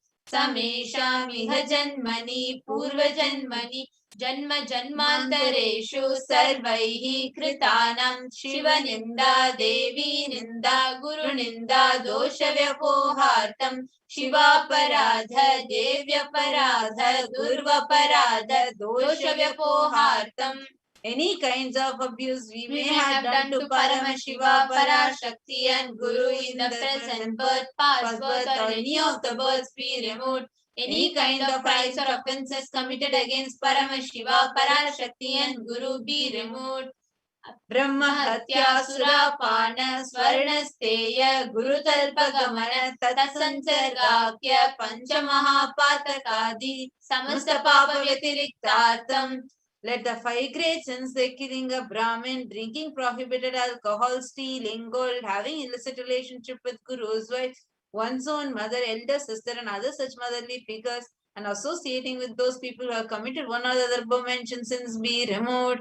Apicha sarvai balye vayasi kaumare yauvane vardhakye cha. Let all the karmic effects of action done as a child, adolescent, youth and as an old age person, Jagrat, Swapna, Sushupti, Avasthasu, let all the karmic effects of action done in the wakeful dream or deep sleep state, Karmendriya, Jnanendriya, Vyaparaihi, Sambhavitanam, let all the sins run through Karmendriyas, that is the 5 organs which perform action like speech, hands, feet, excreting and reproductive organs, and Jnanendriyas, that is the 5 organs which receive information like ears, eyes, nose, tongue and skin, Rahasya Kritanam, Prakasha Kritanam, Atipatakanam, Upapatakanam, Sankali Karananam, Malini Karananam, Apatri Karananam, Jati Bhramshakanam, Prakirnitanam, Evam Navanam, Navavithanam, Bahunam, Bahuvithanam, Sarvesham Papanam Sadhyaha. Let the sins which are done openly or secretly, the greatest of the great sins, minor of the minor sins, multiple sins, sin like raping a woman, unjustifiable sin, sin of destroying the caste system, narrow-minded sins, such 9 sins and 9 types of sins, more sins and more types of sins be removed immediately and instantly. Apanodana dwara samasta mangala prapyartam Shiva Bhakti, Devi Bhakti, Guru Bhakti, Siddhyartam, Paramashivatva, Paramashivasthiti, Paramashiva Shakti, Avishkarantam. Through the removal of sins, let us be showered with all auspiciousness. Let the Paramashiva Bhakti, Devi Bhakti and Guru Bhakti be obtained. Let the state of Paramashiva, space of Paramashiva and powers of Paramashiva be obtained. Kutumbe Sarvada Sanmangala Prapyatam Anyonya Prema Bhivridyartam Purnatva Siddhyartam Sarva Panivridyartam. Let the whole family always be showered with all auspiciousness. Let mutual love bloom among all the people. Let completion happen. Let all the mishap be removed. Kshiprarogya-vapyatam Ayur-vivridyartam. Let a healthy body be obtained instantly and immediately. Let longevity be bestowed. Vyapare udyoge cha sarvajana vashikaranartam. Tadvara unnato Natasthana praptyartam. Let your charisma impress everyone in business and job, and through that let you attain the best of the best position. Bahudhana Saukya Praptyartam Griha Kanaka Pashuputra Pautra Dhana Dhanya Saukya Praptyartam. Let extremely wealthy and happy life happen. Let various wealth be showered in the form of house, gold, cattle, children, grandchildren, money, grains, and all the comforts related to worldly life. Aditya Dina Navanam Grahanam Doshapida Nivaranartam Aditya Dina Navanam Grahanam Anukulyata Siddhyartam. Let all the malefic effects of the 9 planets be removed, and let auspiciousness be bestowed by the grace of all the 9 planets. Bhumyantarikshe Vidyamana Bhuta Preta Pishacha Rakshasa, Brahma Rakshasa, Vetala, Kushmanda, Dakini, Shakini, Ityadi, Sarvarishta Nivaranartham. Let all the evil effects that cause calamities on planet Earth, the evil effects from various demonic beings like Bhuta, Preta, dead people, Pishacha, demon, Rakshasa, Brahma Rakshasa, Vetala, ghost, Kushmanda, class of demons, Dakini, little devil, Shakini, kind of female demon, be removed.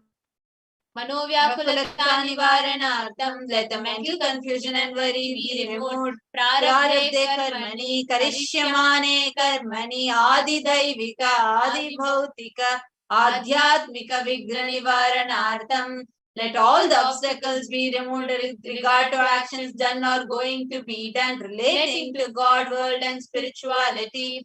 Samastarana Nivaranartham, Dhana Lakshmi, Dhanya Lakshmi, Santana Lakshmi, Saubhagya Lakshmi, Vidya Lakshmi, Shaurya Lakshmi, Veera Lakshmi, Vijaya Lakshmi, Ityadi Sakalavida Sanmangalani, Guru Kripa Katakshena Siddhyartam.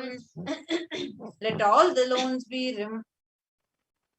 Let all the loans be removed. Let all the Ashtalakshmis like Dhana Lakshmi, wealth, Dhanya Lakshmi, food and grains, Santana Lakshmi, offspring, Saubhagya Lakshmi, fortune, Vidya Lakshmi, knowledge, Shaurya Lakshmi, bravery, Veera Lakshmi, heroism, Vijaya Lakshmi, success be showered. Parishasu Unnata Sthane Vijaya Praptyartam Sarva Vidya Parangata Siddhyartam Medha Shakti, Grahana Shakti, Abhividyartam. Let the top rank be obtained in the examinations. Let all the excellence be acquired in all fields of knowledge. Let the memory, power, understanding, ability be increased.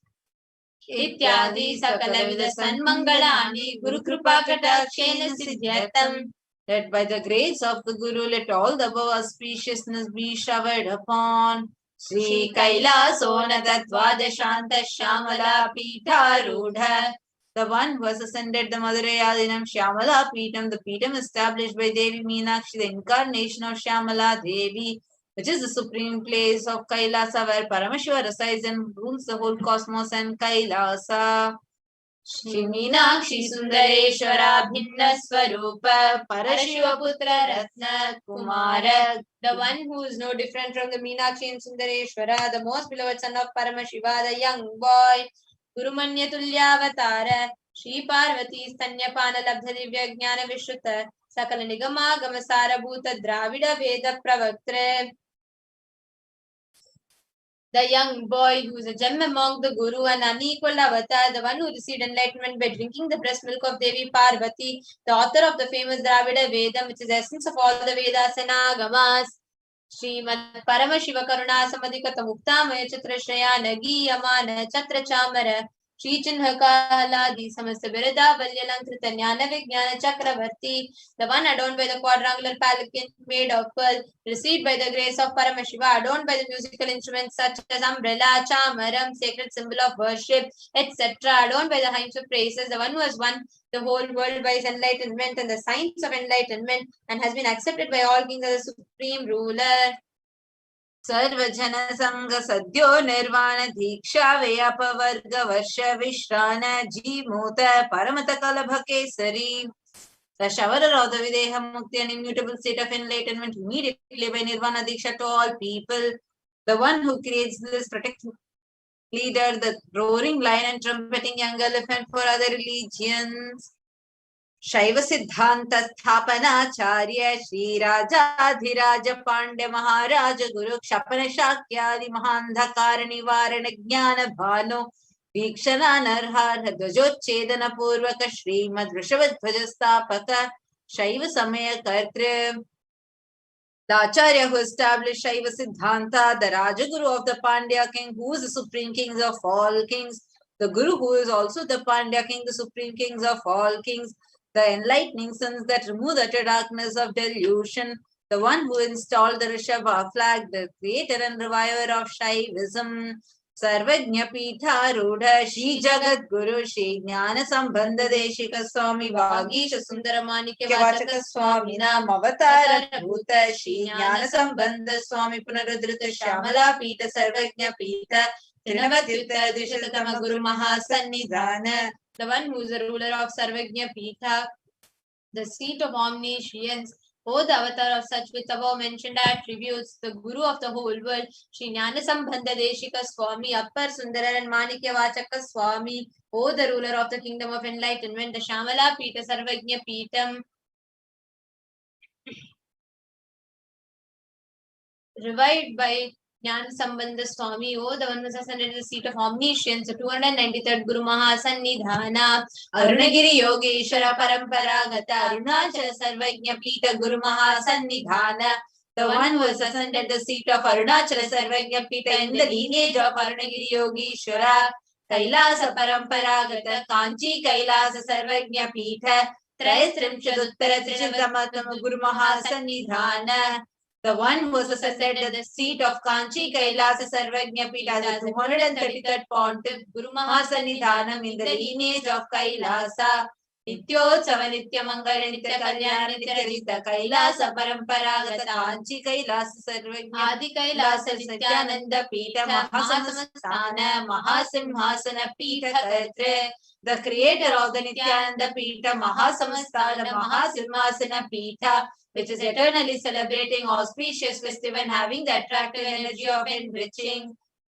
Sakshachi Paramashivoham Samudbhuta Kailasa Paramparagata Vaivasvata Manoikshakvari Chandra Bhagirata Shri Ramachandra Shurasena Ityadi Anavachinna Sarvabhauma Chakravarti Paramparagata Chatushashti Yogini Mandita Chatushashti Sampradaya Pravartaka Manudharma Shasana Surya Vamsha Prapta Sarvajna Pita Surangi Samraja Murdhabhishikta Chudamani Sakshat Shri Paramashivoham Samudbhuta Kapila Mahaguru Punaradhrita Mahanirvani Pita Ashtottara Sahasra Shri Mahamandaleshwara, the 1008 Shri Mahamandaleshwara of Mahanirvani Pita, established by Bhagavan Paramashivoham himself and revived by sage Kapila. Sakshat Shri Paramashivoham Simhasana Abhishekta Samasta Ganayaka Shri Mahaganapati Samarambha Anavachinna Pitadishwara Guru Parampara Prapta Atala Pita Ashtottara Sahasratama Ashtottara Sahasra Shri Atala Pitadishwara,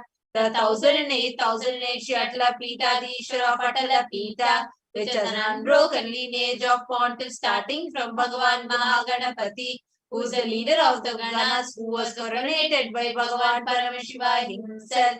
Dharma Mukti Swargapura Swarna Pita Trayovimsha Guru Mahasannidhana, the 23rd Guru Mahasannidhanam of Dharma Mukti Sargapura Swarna Pita, Kailasa Paramparagata Adipita Sarvajna Pita Jagat Guru, the Jagat Guru of Adipita Sarvajna Pita in the lineage of Kailasa, Tesham Padara Vindhayo Bhakti Siddhyatam Guru Kripa Kataksha Siddhyatam Shema Stairya Virya Vijaya Ayura Rokya Aishwaryanam Abhivridhyatam Dharmata Kama Mukti Pala Purushartha Siddhyatam Samasta Duritopashantyartam Samasta Mangalavapyartam Bhagavat Shri Nithyananda Paramashiva Prasadena Sakutumbasya Jnana Vairagya Jivan Mukti Praptyatham Cha Shri Nithyanandeshwari Parashakti Sameta Shri Nithyanandeshwara Paramashivasya Shri Nithyanandeshwari Parashakti Sameta Shri Nithyanandeshwara Paramashiva Avatara Bhuta Sarvadeva Devi Swarupasya Bhagavatah Shri Nithyananda Paramashivasya Cha Dhyana Shodasopachara Sarvopachara Archanaradhana Pujam Prarthanam Karishye Om Ananda Gandhanilayaya Namaha Om Bhavaroga Bheshajaya Namaha Om Kalpatarve Namaha Om Pashupataye Namaha Om Pashavimochakaya Namaha Om Ipsita Paladayakaya Namaha Om Bhagyavritti Parivartakaya Namaha Om Adhivyadi Vinashakaya Namaha Om Samasta Kalyana Gunanvitaya Namaha Om Bidadi Purishaya Namaha Om Shri Kailasa Pataye Namaha Om Shiva Shakti Aikaswarupaya Namaha Om Hrim Nithyanandaya Namaha Om Ham Ham Shivaya Namaha Om Shri Nithyanandeshwari Parashakti Sameta Shri Nithyanandeshwara Paramashivaya Namaha Om Shri Nithyanandeshwari Parashakti Sameta Shri Nithyanandeshwara Paramashiva Avatara Bhuta Sarvadeva Devi Swarupaya Shrila Shri Bhagavat Shri Nithyananda Paramashiva Shri Jnana Sambandha Deshika Paramacharya Swamine Namaha Om Nithyanandam.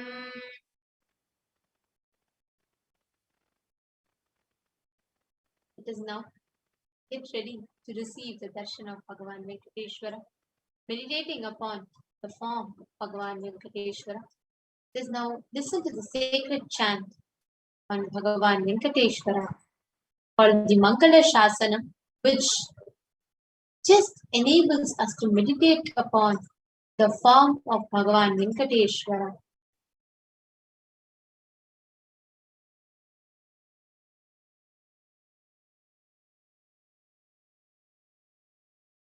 Stay with your eyes closed. Meditate upon the form of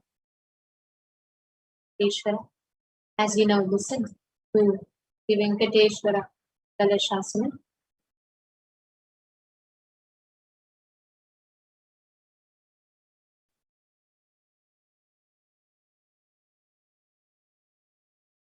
The Mangala Shasanam is a sacred chant which describes about Bhagavan Shri Venkateshwara.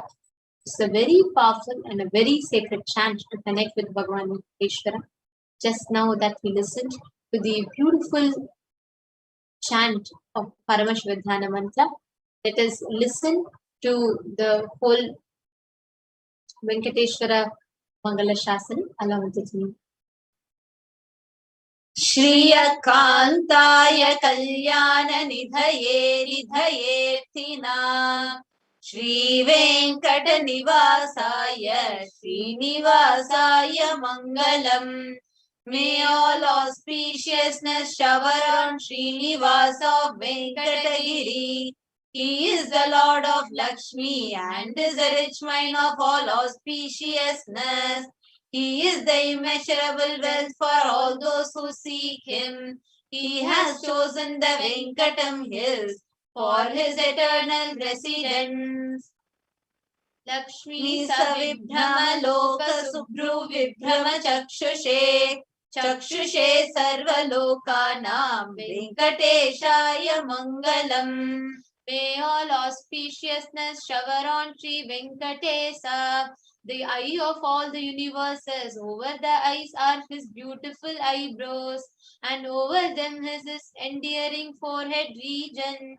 When Sri Mahalakshmi, his divine consort, glances at his beautiful face of Sri Venkatesa, she herself is dismayed and overcome by the matchless beauty of her Lord's face.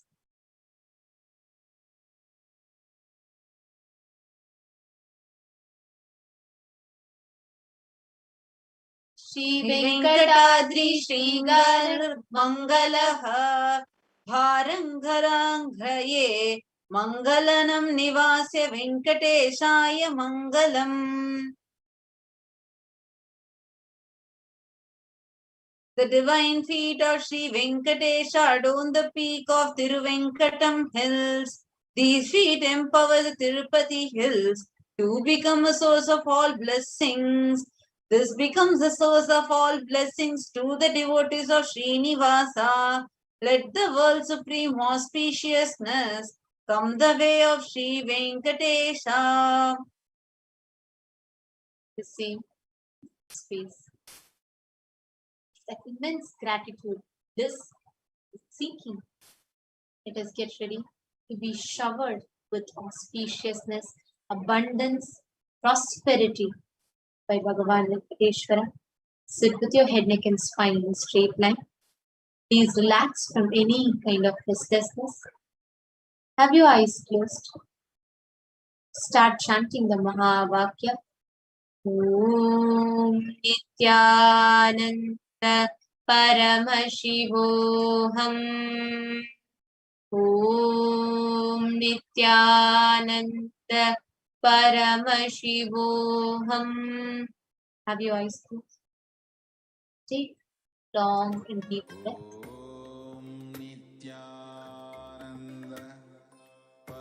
Continue to chant the Mahavakya as we all prepare to receive the darshan of Bhagavan Venkateshwara.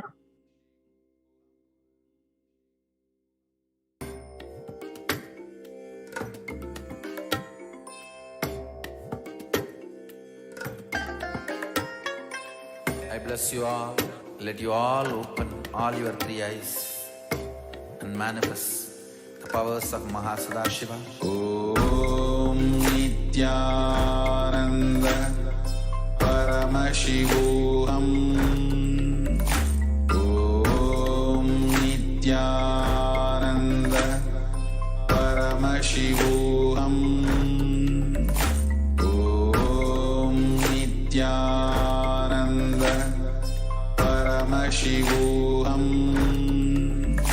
Om Nithyananda Paramashivoham. Om Nithyananda Paramashivoham. Om Nithyananda Paramashivoham. Om Nithyananda Paramashivoham. Om Nithyananda Paramashivoham. Om Nithyananda Paramashivoham. Om Nithyananda Paramashivoham. Om Nithyananda Paramashivoham. Om Nithyananda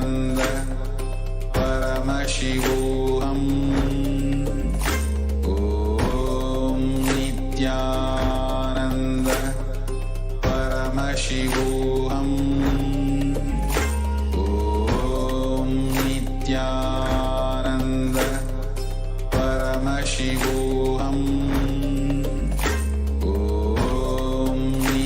Om Nithyananda Paramashivoham. Om Nithyananda Paramashivoham.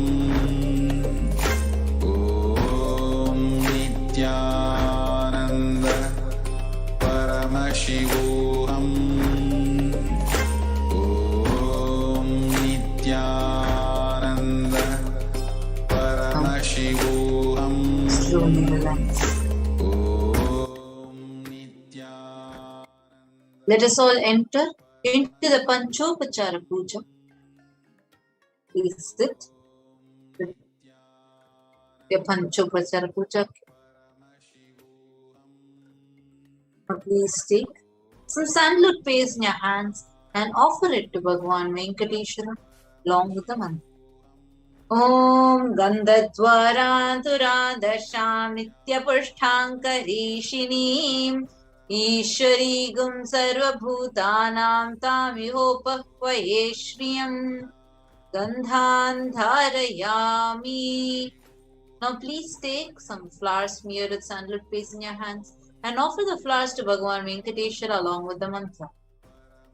Yopam pushpam veda pushpavan prajavahan pashuman bhavati chandrama vapam pushpam pushpavan prajavahan pashuman bhavati ya evam veda yopamayatanam veda ayatanavan bhavati pushpai pujayami. Now please take the incense sticks in your hands and slowly wave it towards Bhagavan Venkateshwara along with the mantra, and please ring the bell as you do so.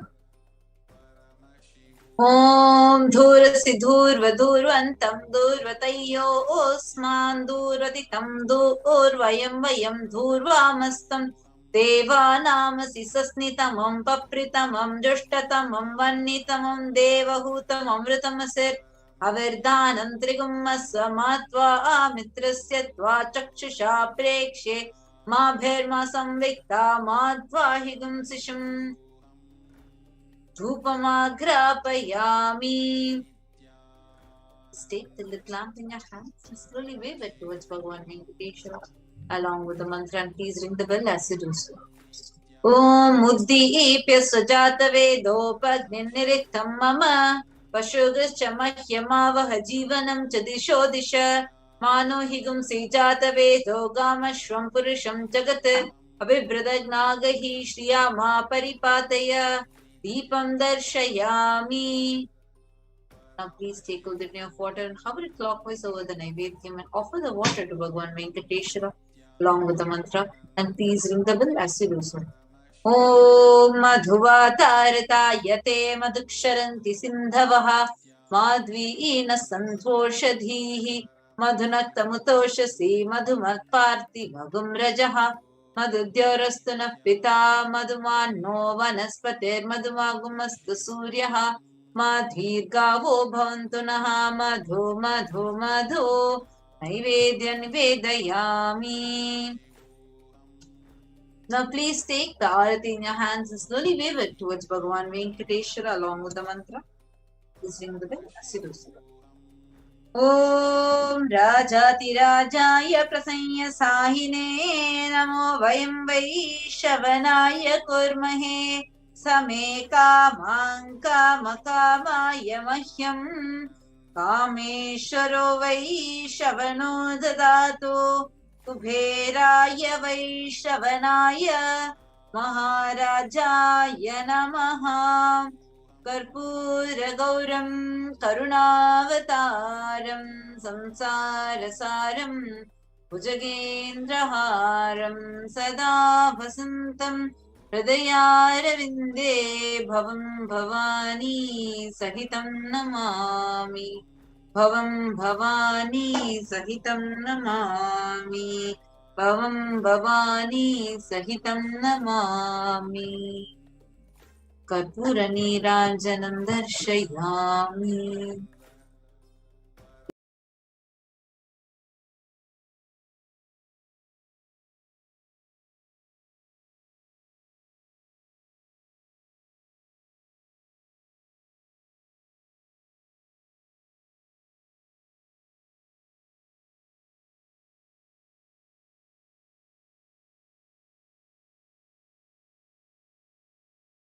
Connecting with the divine with your eyes closed is meditation.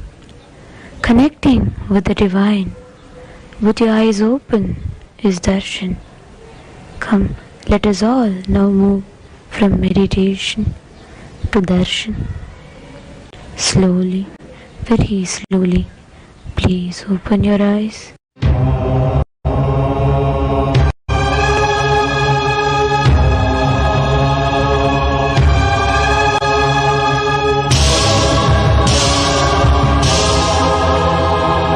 బ్రహ్మమొక్కటే పరబ్రహ్మమొక్కటే పరబ్రహ్మమొక్కటే పరబ్రహ్మమొక్కటే పరబ్రహ్మమొక్కటే పరబ్రహ్మమొక్కటే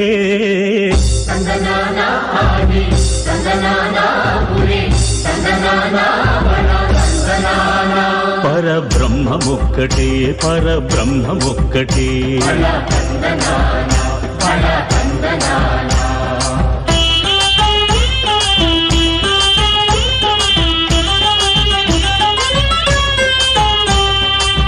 నిండార రాజు నిద్రించు నిద్రయునొకటే అండనే బంటు నిద్రాదియునొకటే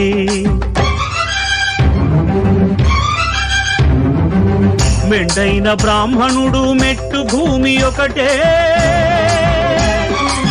మెండైన బ్రాహ్మణుడు మెట్టు భూమి ఒకటే చండాలుడుండేటి సరి భూమి ఒకటే బ్రహ్మమొక్కటే పరబ్రహ్మమొక్కటే పరబ్రహ్మమొక్కటే పరబ్రహ్మమొక్కటే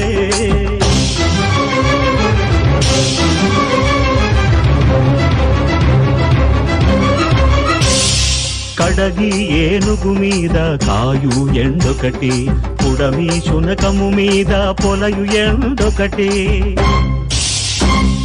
కడుపుంగులను పాపకర్ములను సరిగావా జడియు శ్రీ వెంకటేశ్వరు నామమొకటే కడుపుంగులను పాపకర్ములను సరిగావా జడియు శ్రీ వెంకటేశ్వరు నామమొకటే బ్రహ్మమొక్కటే పరబ్రహ్మమొక్కటే పరబ్రహ్మమొక్కటే పరబ్రహ్మమొక్కటే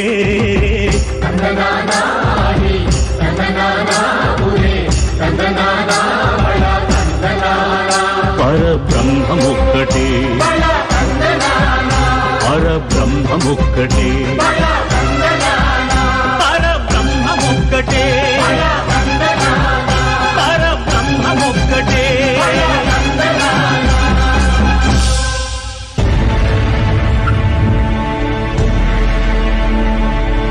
అఖిలాండ కోటి బ్రహ్మాండ నాయక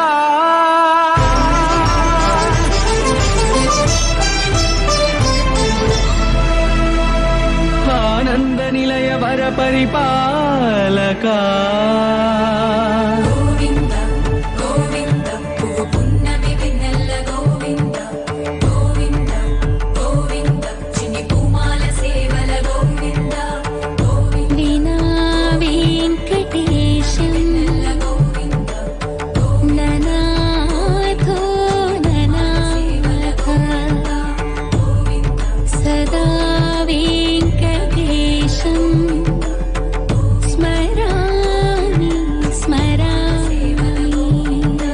అఖిలాండ కోటి బ్రహ్మాండ నాయక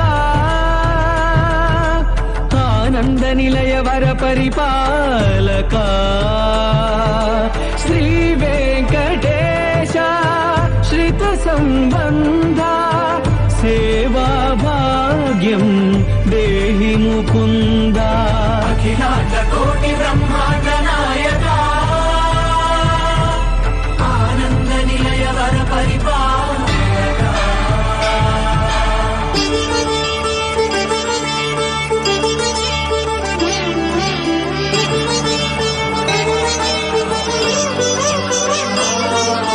తిరుపదములకు తిరువడి దండలు శ్రీభూసతులకు సిరిహారములు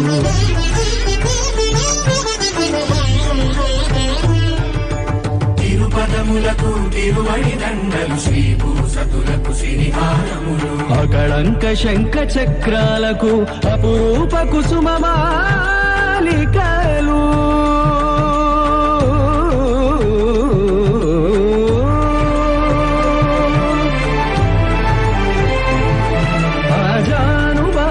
పర్యంతము అలరుల తావళహారములు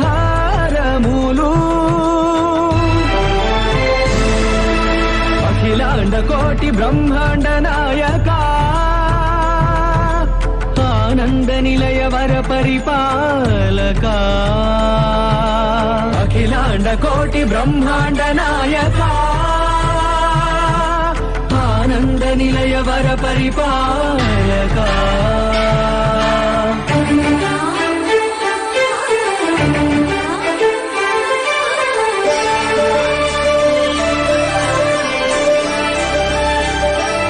మల్లె మరుమల్లె మధుర మందార మనోరంజితాలు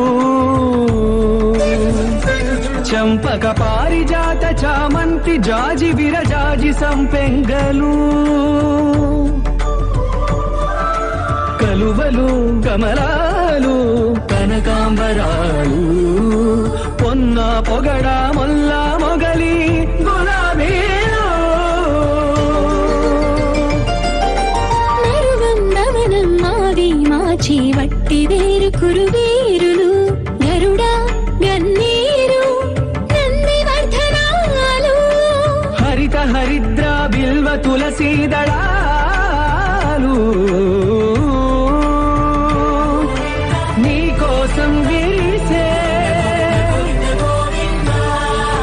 నిన్ను చూసి మురిసే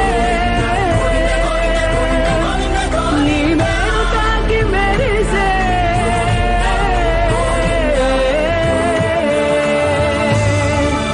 అఖిలాండ కోటి బ్రహ్మాండ నాయక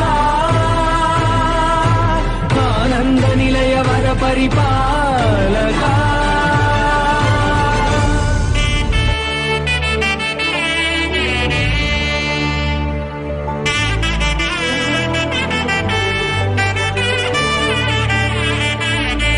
కమలాకుచ చూచుక కుంకుమతో నియతారుణితాతుల నీలతనో కమలాయతలోచన లోకపతే విజయీ భవ వెంకటశైలపతే సచతుర్ముఖ షణ్ముఖ పంచముఖ ప్రముఖాఖిల దైవత మౌలిమణే శరణాగత వత్సల సారనిధే పరిపాలయ మాం వృషశైలపతే అతివేలతయా తవ దోర్విషహైరనువేల కృతైరపరాధశతైః భరితం త్వరితం వృషశైలపతే పరయా కృపయా పరిపాహి హరే అధివేంకటశైలముదారమతే జనతాభిమతాధికదానరతాత్ పరదేవతయా గదితాన్నిగమై కమలాదయితాన్న పరం కలయే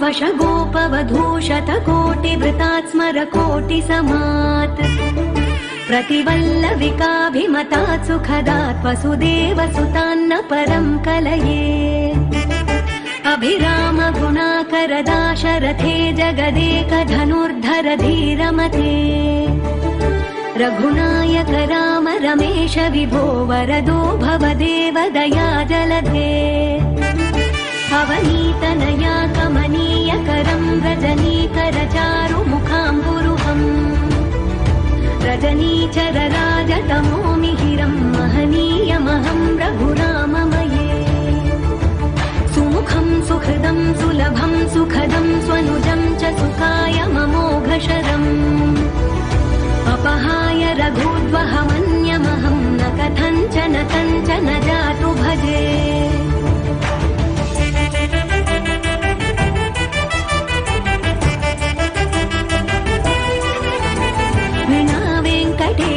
ननाथो ननाथः सदा वेङ्कटेशं स्मरामि स्मरामि हरे वेङ्कटेश प्रसीद प्रसीद प्रियं वेङ्कटेश प्रयच्छ प्रयच्छ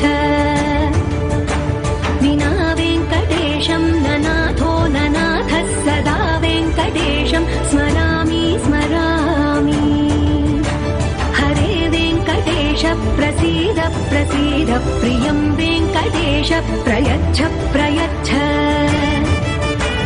अहं दूरतस्ते पदाम्भोजयुग्मं प्रणामेच्छयागत्य सेवां करोमि सकृत्सेवया नित्यसेवा फलं त्वं प्रयच्छ प्रयच्छ प्रभो वेङ्कटेश अज्ञानिना दोषान्न शेषान् विहितान् हरे क्षमस्वत्वं क्षमस्वत्वं शेषशैलशिखामणे अज्ञानिना दोषान्न शेषान् विहितान् हरे क्षमस्वत्वं क्षमस्वत्वं शेषशैलशिखामणे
వెంకటాచలనిలయం వైకుంఠపురవాసం వెంకటాచలనిలయం వైకుంఠపురవాసం పంకజనేత్రం పరమపవిత్రం పంకజనేత్రం పరమపవిత్రం శంఖచక్రధర చిన్మయ రూపం వెంకటాచలనిలయం వైకుంఠపురవాసం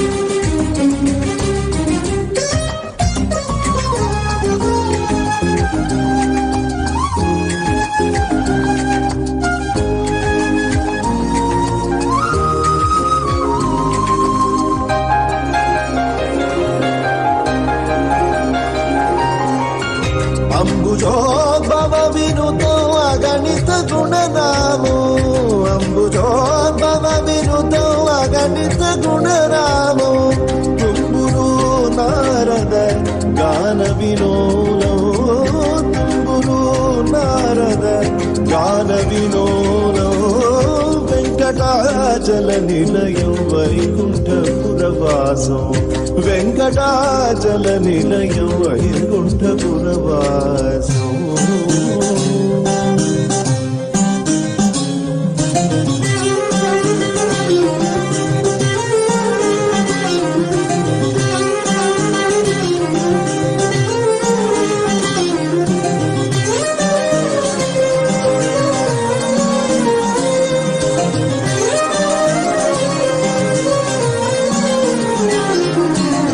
మకర కుండలధరో మదన గోపాలో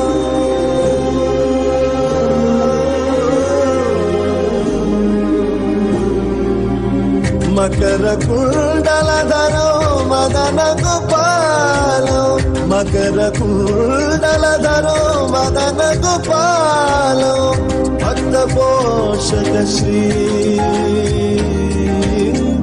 భక్త పోషక శ్రీ పురందర విఠలో వెంకటాచల నిలయం వైకుంఠపురవాసం వెంకటాచల నిలయం వైకుంఠపురవాసం పంకజనేత్రం పరమ పవిత్రం పంకజనేత్రం పరమ పవిత్రం శంఖచక్రధర చిన్మయ రూపం వెంకటాచల నిలయం వైకుంఠపురవాసం వైకుంఠపురవాసం వైకుంఠపురవాసం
केशवा मधुसूदना माधव केशव मधुसूदना नन्दनन्दना नरहरि नारायण परमात्मा परधाम परमानन्दा अच्युता अनन्ता. Nithyananda, everyone. So now with that beautiful Venkateshwara Bhavasamadhi Darshan that all of us witnessed, that all of us now in the same space with deep gratitude of Venkateshwara and the same energy created during the Bhavasamadhi Darshan of Bhagavan Venkateshwara, that all of us now get into the power manifestation.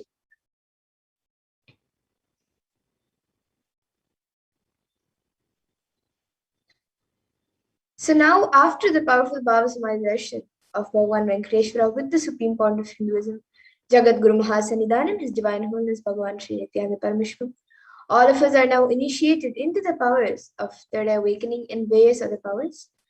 And today all of you will be manifesting the following powers of third eye, which is seeing with the eyes blindfolded, and Mahima, which is being able to increase the height of an object. And with the grace and blessings of Swamiji and the powerful Diksha that all of us received during the Bhavasamadhi Darshan, all the powerful cognitions, powerful conclusions, and life mastery, all of that is now awakened in our consciousness. And the manifestation of these extraordinary Shaktis maps all of our powerful cognitions, all the powerful cognitions into our consciousness. Every ultimate truth, Jnana, is mapped into your consciousness, Prajna, and manifest as power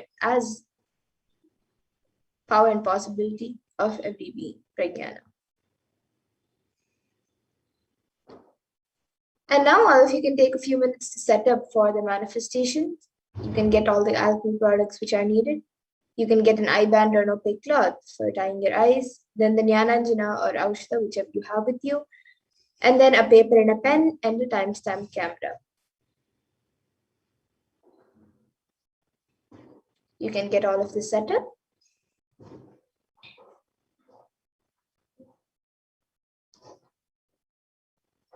And we'll now be first getting into the power of third eye, which is seeing with the eyes blindfolded.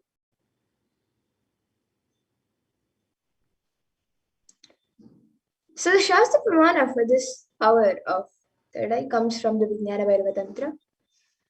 Kapalantarmanonyasya tishtannilitalochanaha kramena manasodatyat lakshaye lakshyamuttamam.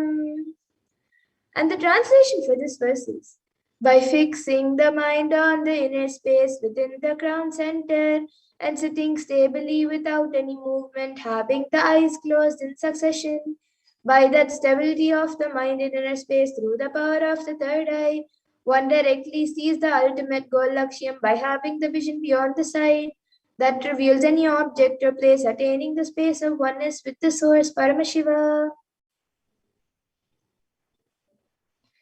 And the Apta Pramana for this power of third eye comes from the Bhagavad Gita, where Krishna initiates Arjuna as the power of third eye. This happened during the revelation of Bhagavad Gita. Natu mam shakyase drashtu manenaiva svachakshusha divyam dadami te chakshuhu pashyame yogamaishwaram. And in this verse, Bhagavan Krishna says to Arjuna, but you cannot see my cosmic form with these physical eyes of yours. Therefore, I grant you divine third eye vision. Behold my cosmic opulence. So in the Hindu Purana Bhagavad Gita, Bhagavan Krishna initiates Arjuna into the power of third eye to behold Krishna's Vishwarupa Darshan, the vision of his cosmic form. And specifically in the 11th chapter of Bhagavad Gita, which contains the description of Bhagavan Krishna's cosmic form, is completely narrated by Arjuna as he sees Bhagavan Krishna through his third eye. And the Atma Pramana in Swami's own words, he shares, the first experience is that I was able to see everything around me, above me, the whole 360 degree, 10 directions, below me, everything. I realized not only I was able to see, I was able to feel and experience all of that as me. And then the next is the Pratyaksha Pramana. As all of you can see, using a PET, a positron emission tomography, study measures were done on the brain waves of the Supreme Point of Hinduism. And it was measured that when doing daily activities, there is high activity measured in the brain where the third eye is located, and when in deep samadhi state, only the third eye region is active and almost 90% of the rest of the brain is at peace. And now we will be entering the Sakshi Purana, where this rare and sacred science of third eye awakening is being made available to all of us for our ultimate enrichment and conscious evolution by the Supreme Point of Hinduism. And as a living incarnation of Paramashiva, the Supreme Point of Hinduism embodies the most profound yogic states that surpass all the bounds of time, space, and matter.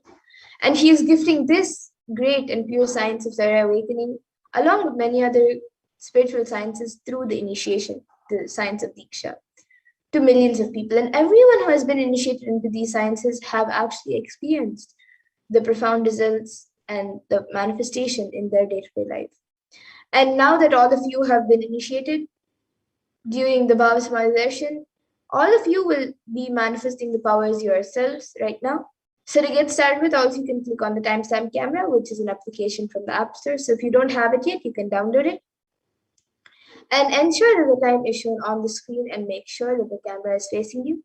So please take a few moments to set this up.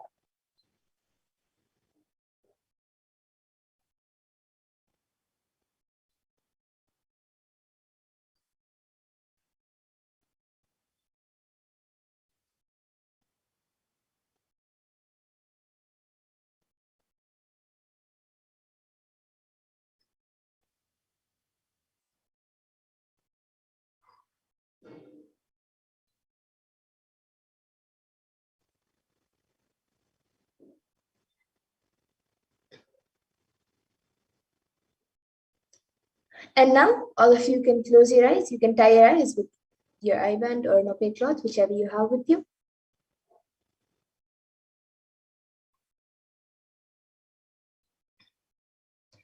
And for the manifestation, we will be projecting an image in front of all of you.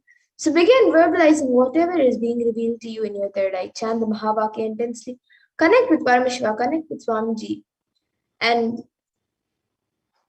start verbalizing. Begin verbalizing whatever is revealed to you in your third eye. So we'll be projecting the picture now. Yes, so the picture is being projected now. All of you can chant the Mahavakya, connect with Swamiji, and start verbalizing whatever is being revealed to you. You can start the manifestation.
Yes, now please relax. You can all remove your eye bands and slowly open your eyes.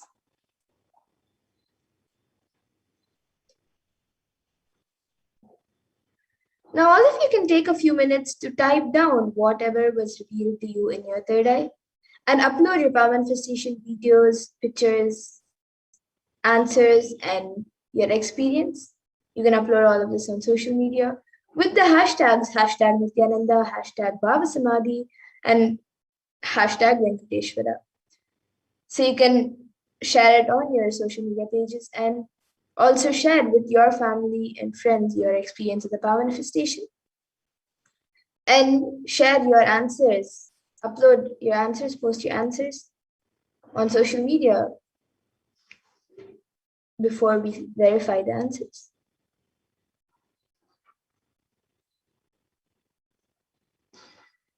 So now let's take a minute to verify the answers. So we'll be projecting the picture for all of you. You can verify the answer.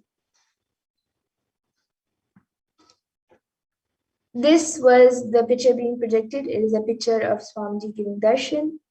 It is a picture taken during one of the Shivaratris. And as all of you can see, Swamiji is there and there's the Kailasa mountain props behind him. And there's a wooden pillar, there are some plants, there's a trishul.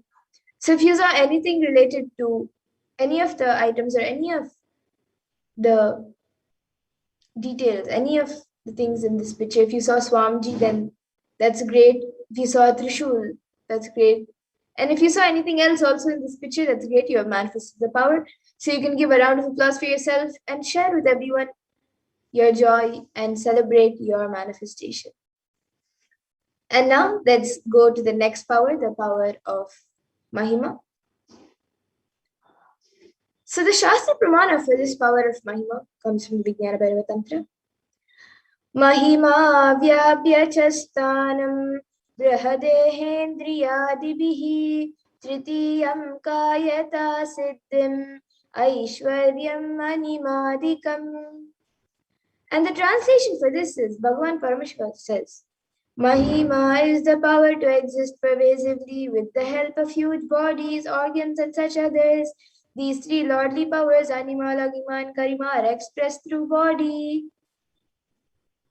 And the Apta Pramana for this comes from the great Purana, the Hindu Purana of Ramayana.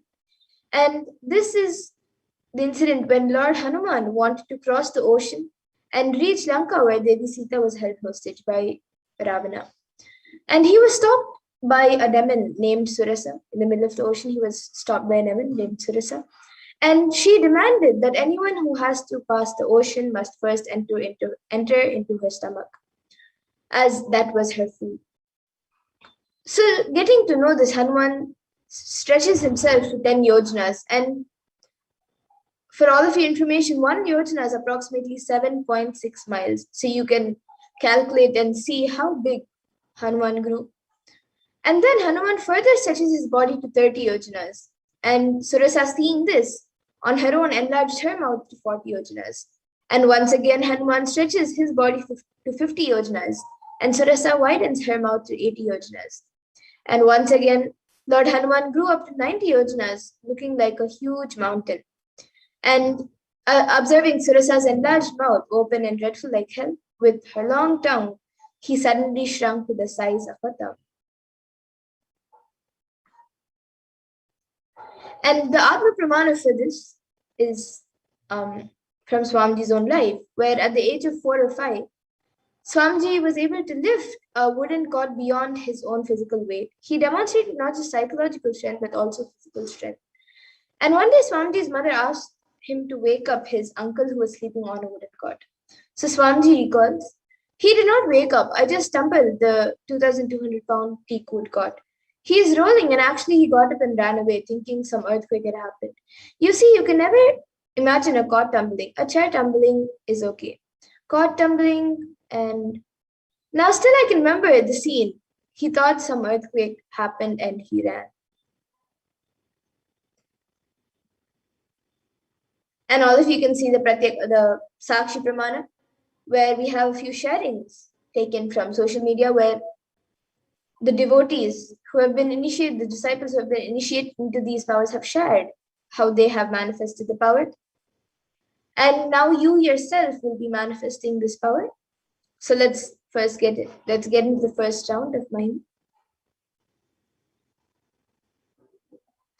So as we did before for the power of third eye, all of you can click on the timestamp camera.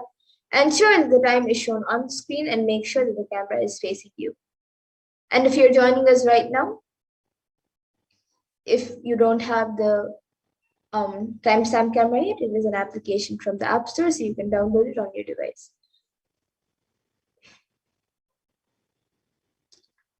And for this round of manifestation, you can measure your finger or your hand. You can use a measuring tool if you have one. If you don't, you can use a paper and a pen and mark the height of your hand or your finger on the paper using a pen. And take a picture of the current height.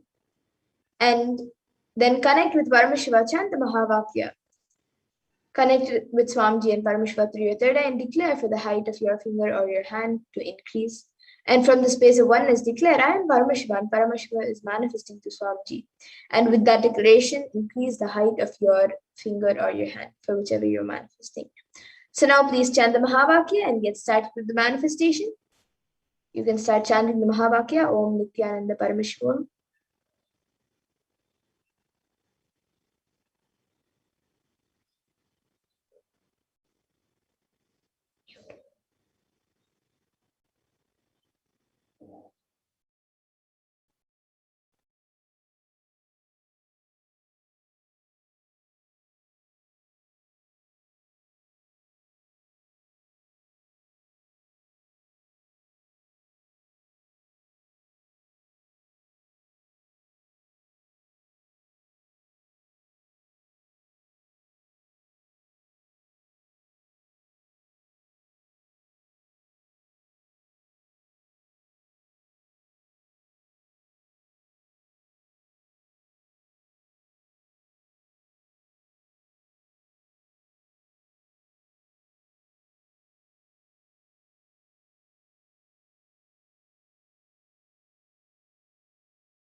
Yes, now all of you can remeasure the height of your object.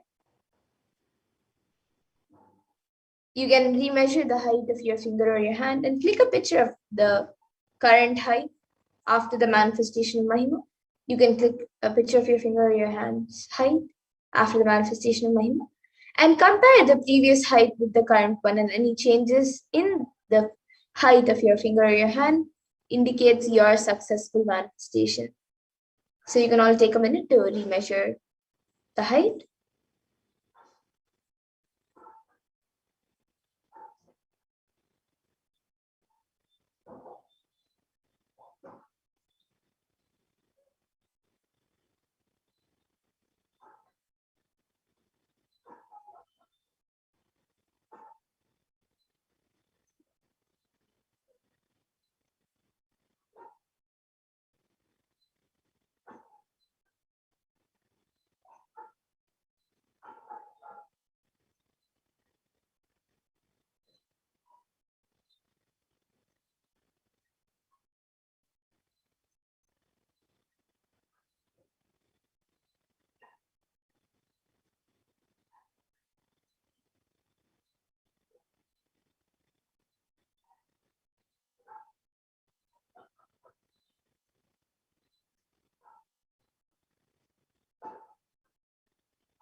And now you can all take a few minutes to upload your power manifestation videos and pictures along with your manifestation, the amount of change in the height of your finger or your hand. You can post all of this on social media with the hashtags #Nithyananda, #Bhavasamadhi, and #Venkateshwara.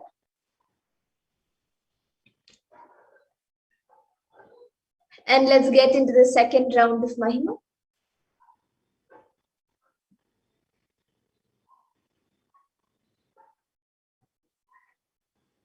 So in this round of Mahima, you will be changing the height of an object. So you can pick any object that you would like to use to manifest the power of Mahima by increasing its height. It can be any object that you would like. Measure the object, the height of the object. You can use a measuring tool. If you don't have one, you can use a paper and a pen, mark its height on a paper using a pen. And click a picture of the height of the object, the current height of the object, and then connect with Paramashiva, connect with Swamiji through your third eye and declare for the height of your object to increase. And from the space of oneness, declare, I am Paramashiva, and Paramashivam is manifesting through Swamiji. And with that declaration, increase the height of your object. So now all of you can start chanting the Mahavakya, Om Nithyananda Paramashivoham, and start the manifestation.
Yes, now all of you can take a few minutes to quickly verify your manifestation. So you can remeasure the height of your object and click a picture of the object after the manifestation of Mahima and compare the previous one with the current height. You can compare the previous height with the current one. And any changes in the height of your object indicates your successful manifestation. So you can take a minute to do this.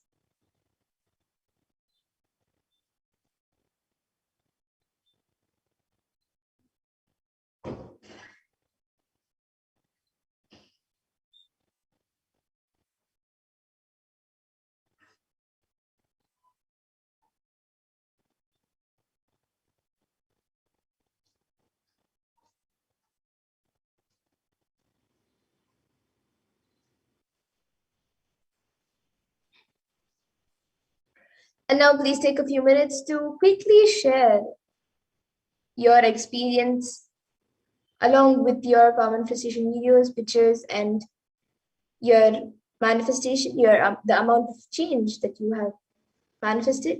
You can share all of this on social media and share your experience also with your friends and family. And you can add the hashtags, hashtag Nithyananda, hashtag Bhavasamadhi, and hashtag Venkateshwara.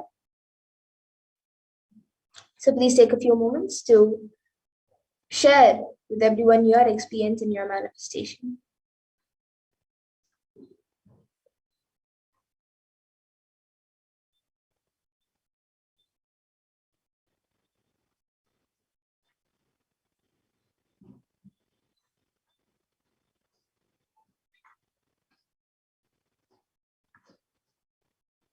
And now let's get into the third round of Mahima.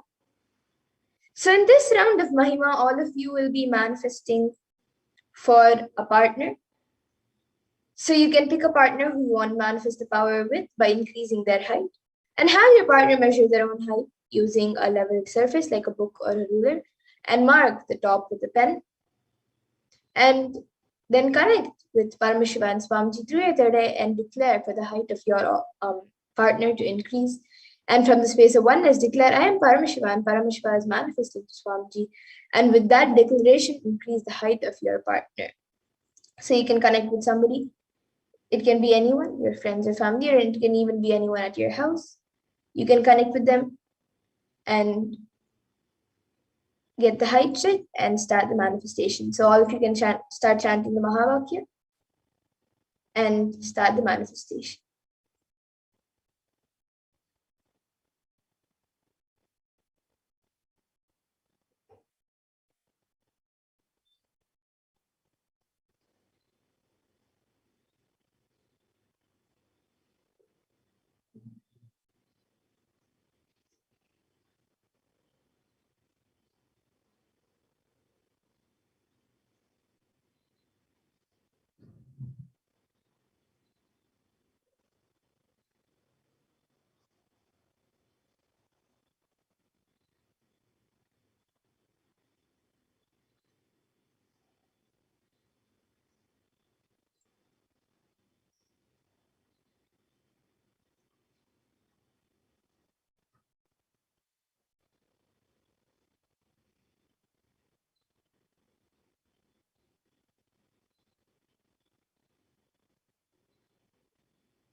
Yes, now all of you can take a minute to remeasure the height of your partner. Your partner can remeasure their height. And you can click a picture of the height after the manifestation of Mahima and compare the previous height with the current one, and any changes in the height of your partner indicates your successful manifestation. So you can give a round of applause for yourself and share with everyone your experience.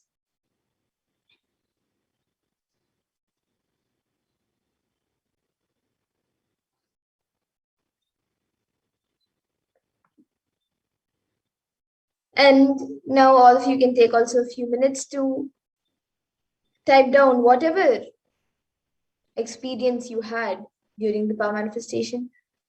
You can upload your power manifestation videos, pictures, and your manifestation, the amount of manifestation, the amount of change that you manifested in your hand or your finger, your object, or in your partner. And you can share your experience also with others. And you can add the hashtags, hashtag Nithyananda, hashtag Bhavasamadhi, and hashtag Venkateshwara, and share with everyone your experience of the manifestation and your experience of the Venkateshwara Bhavasamadhi Darshan.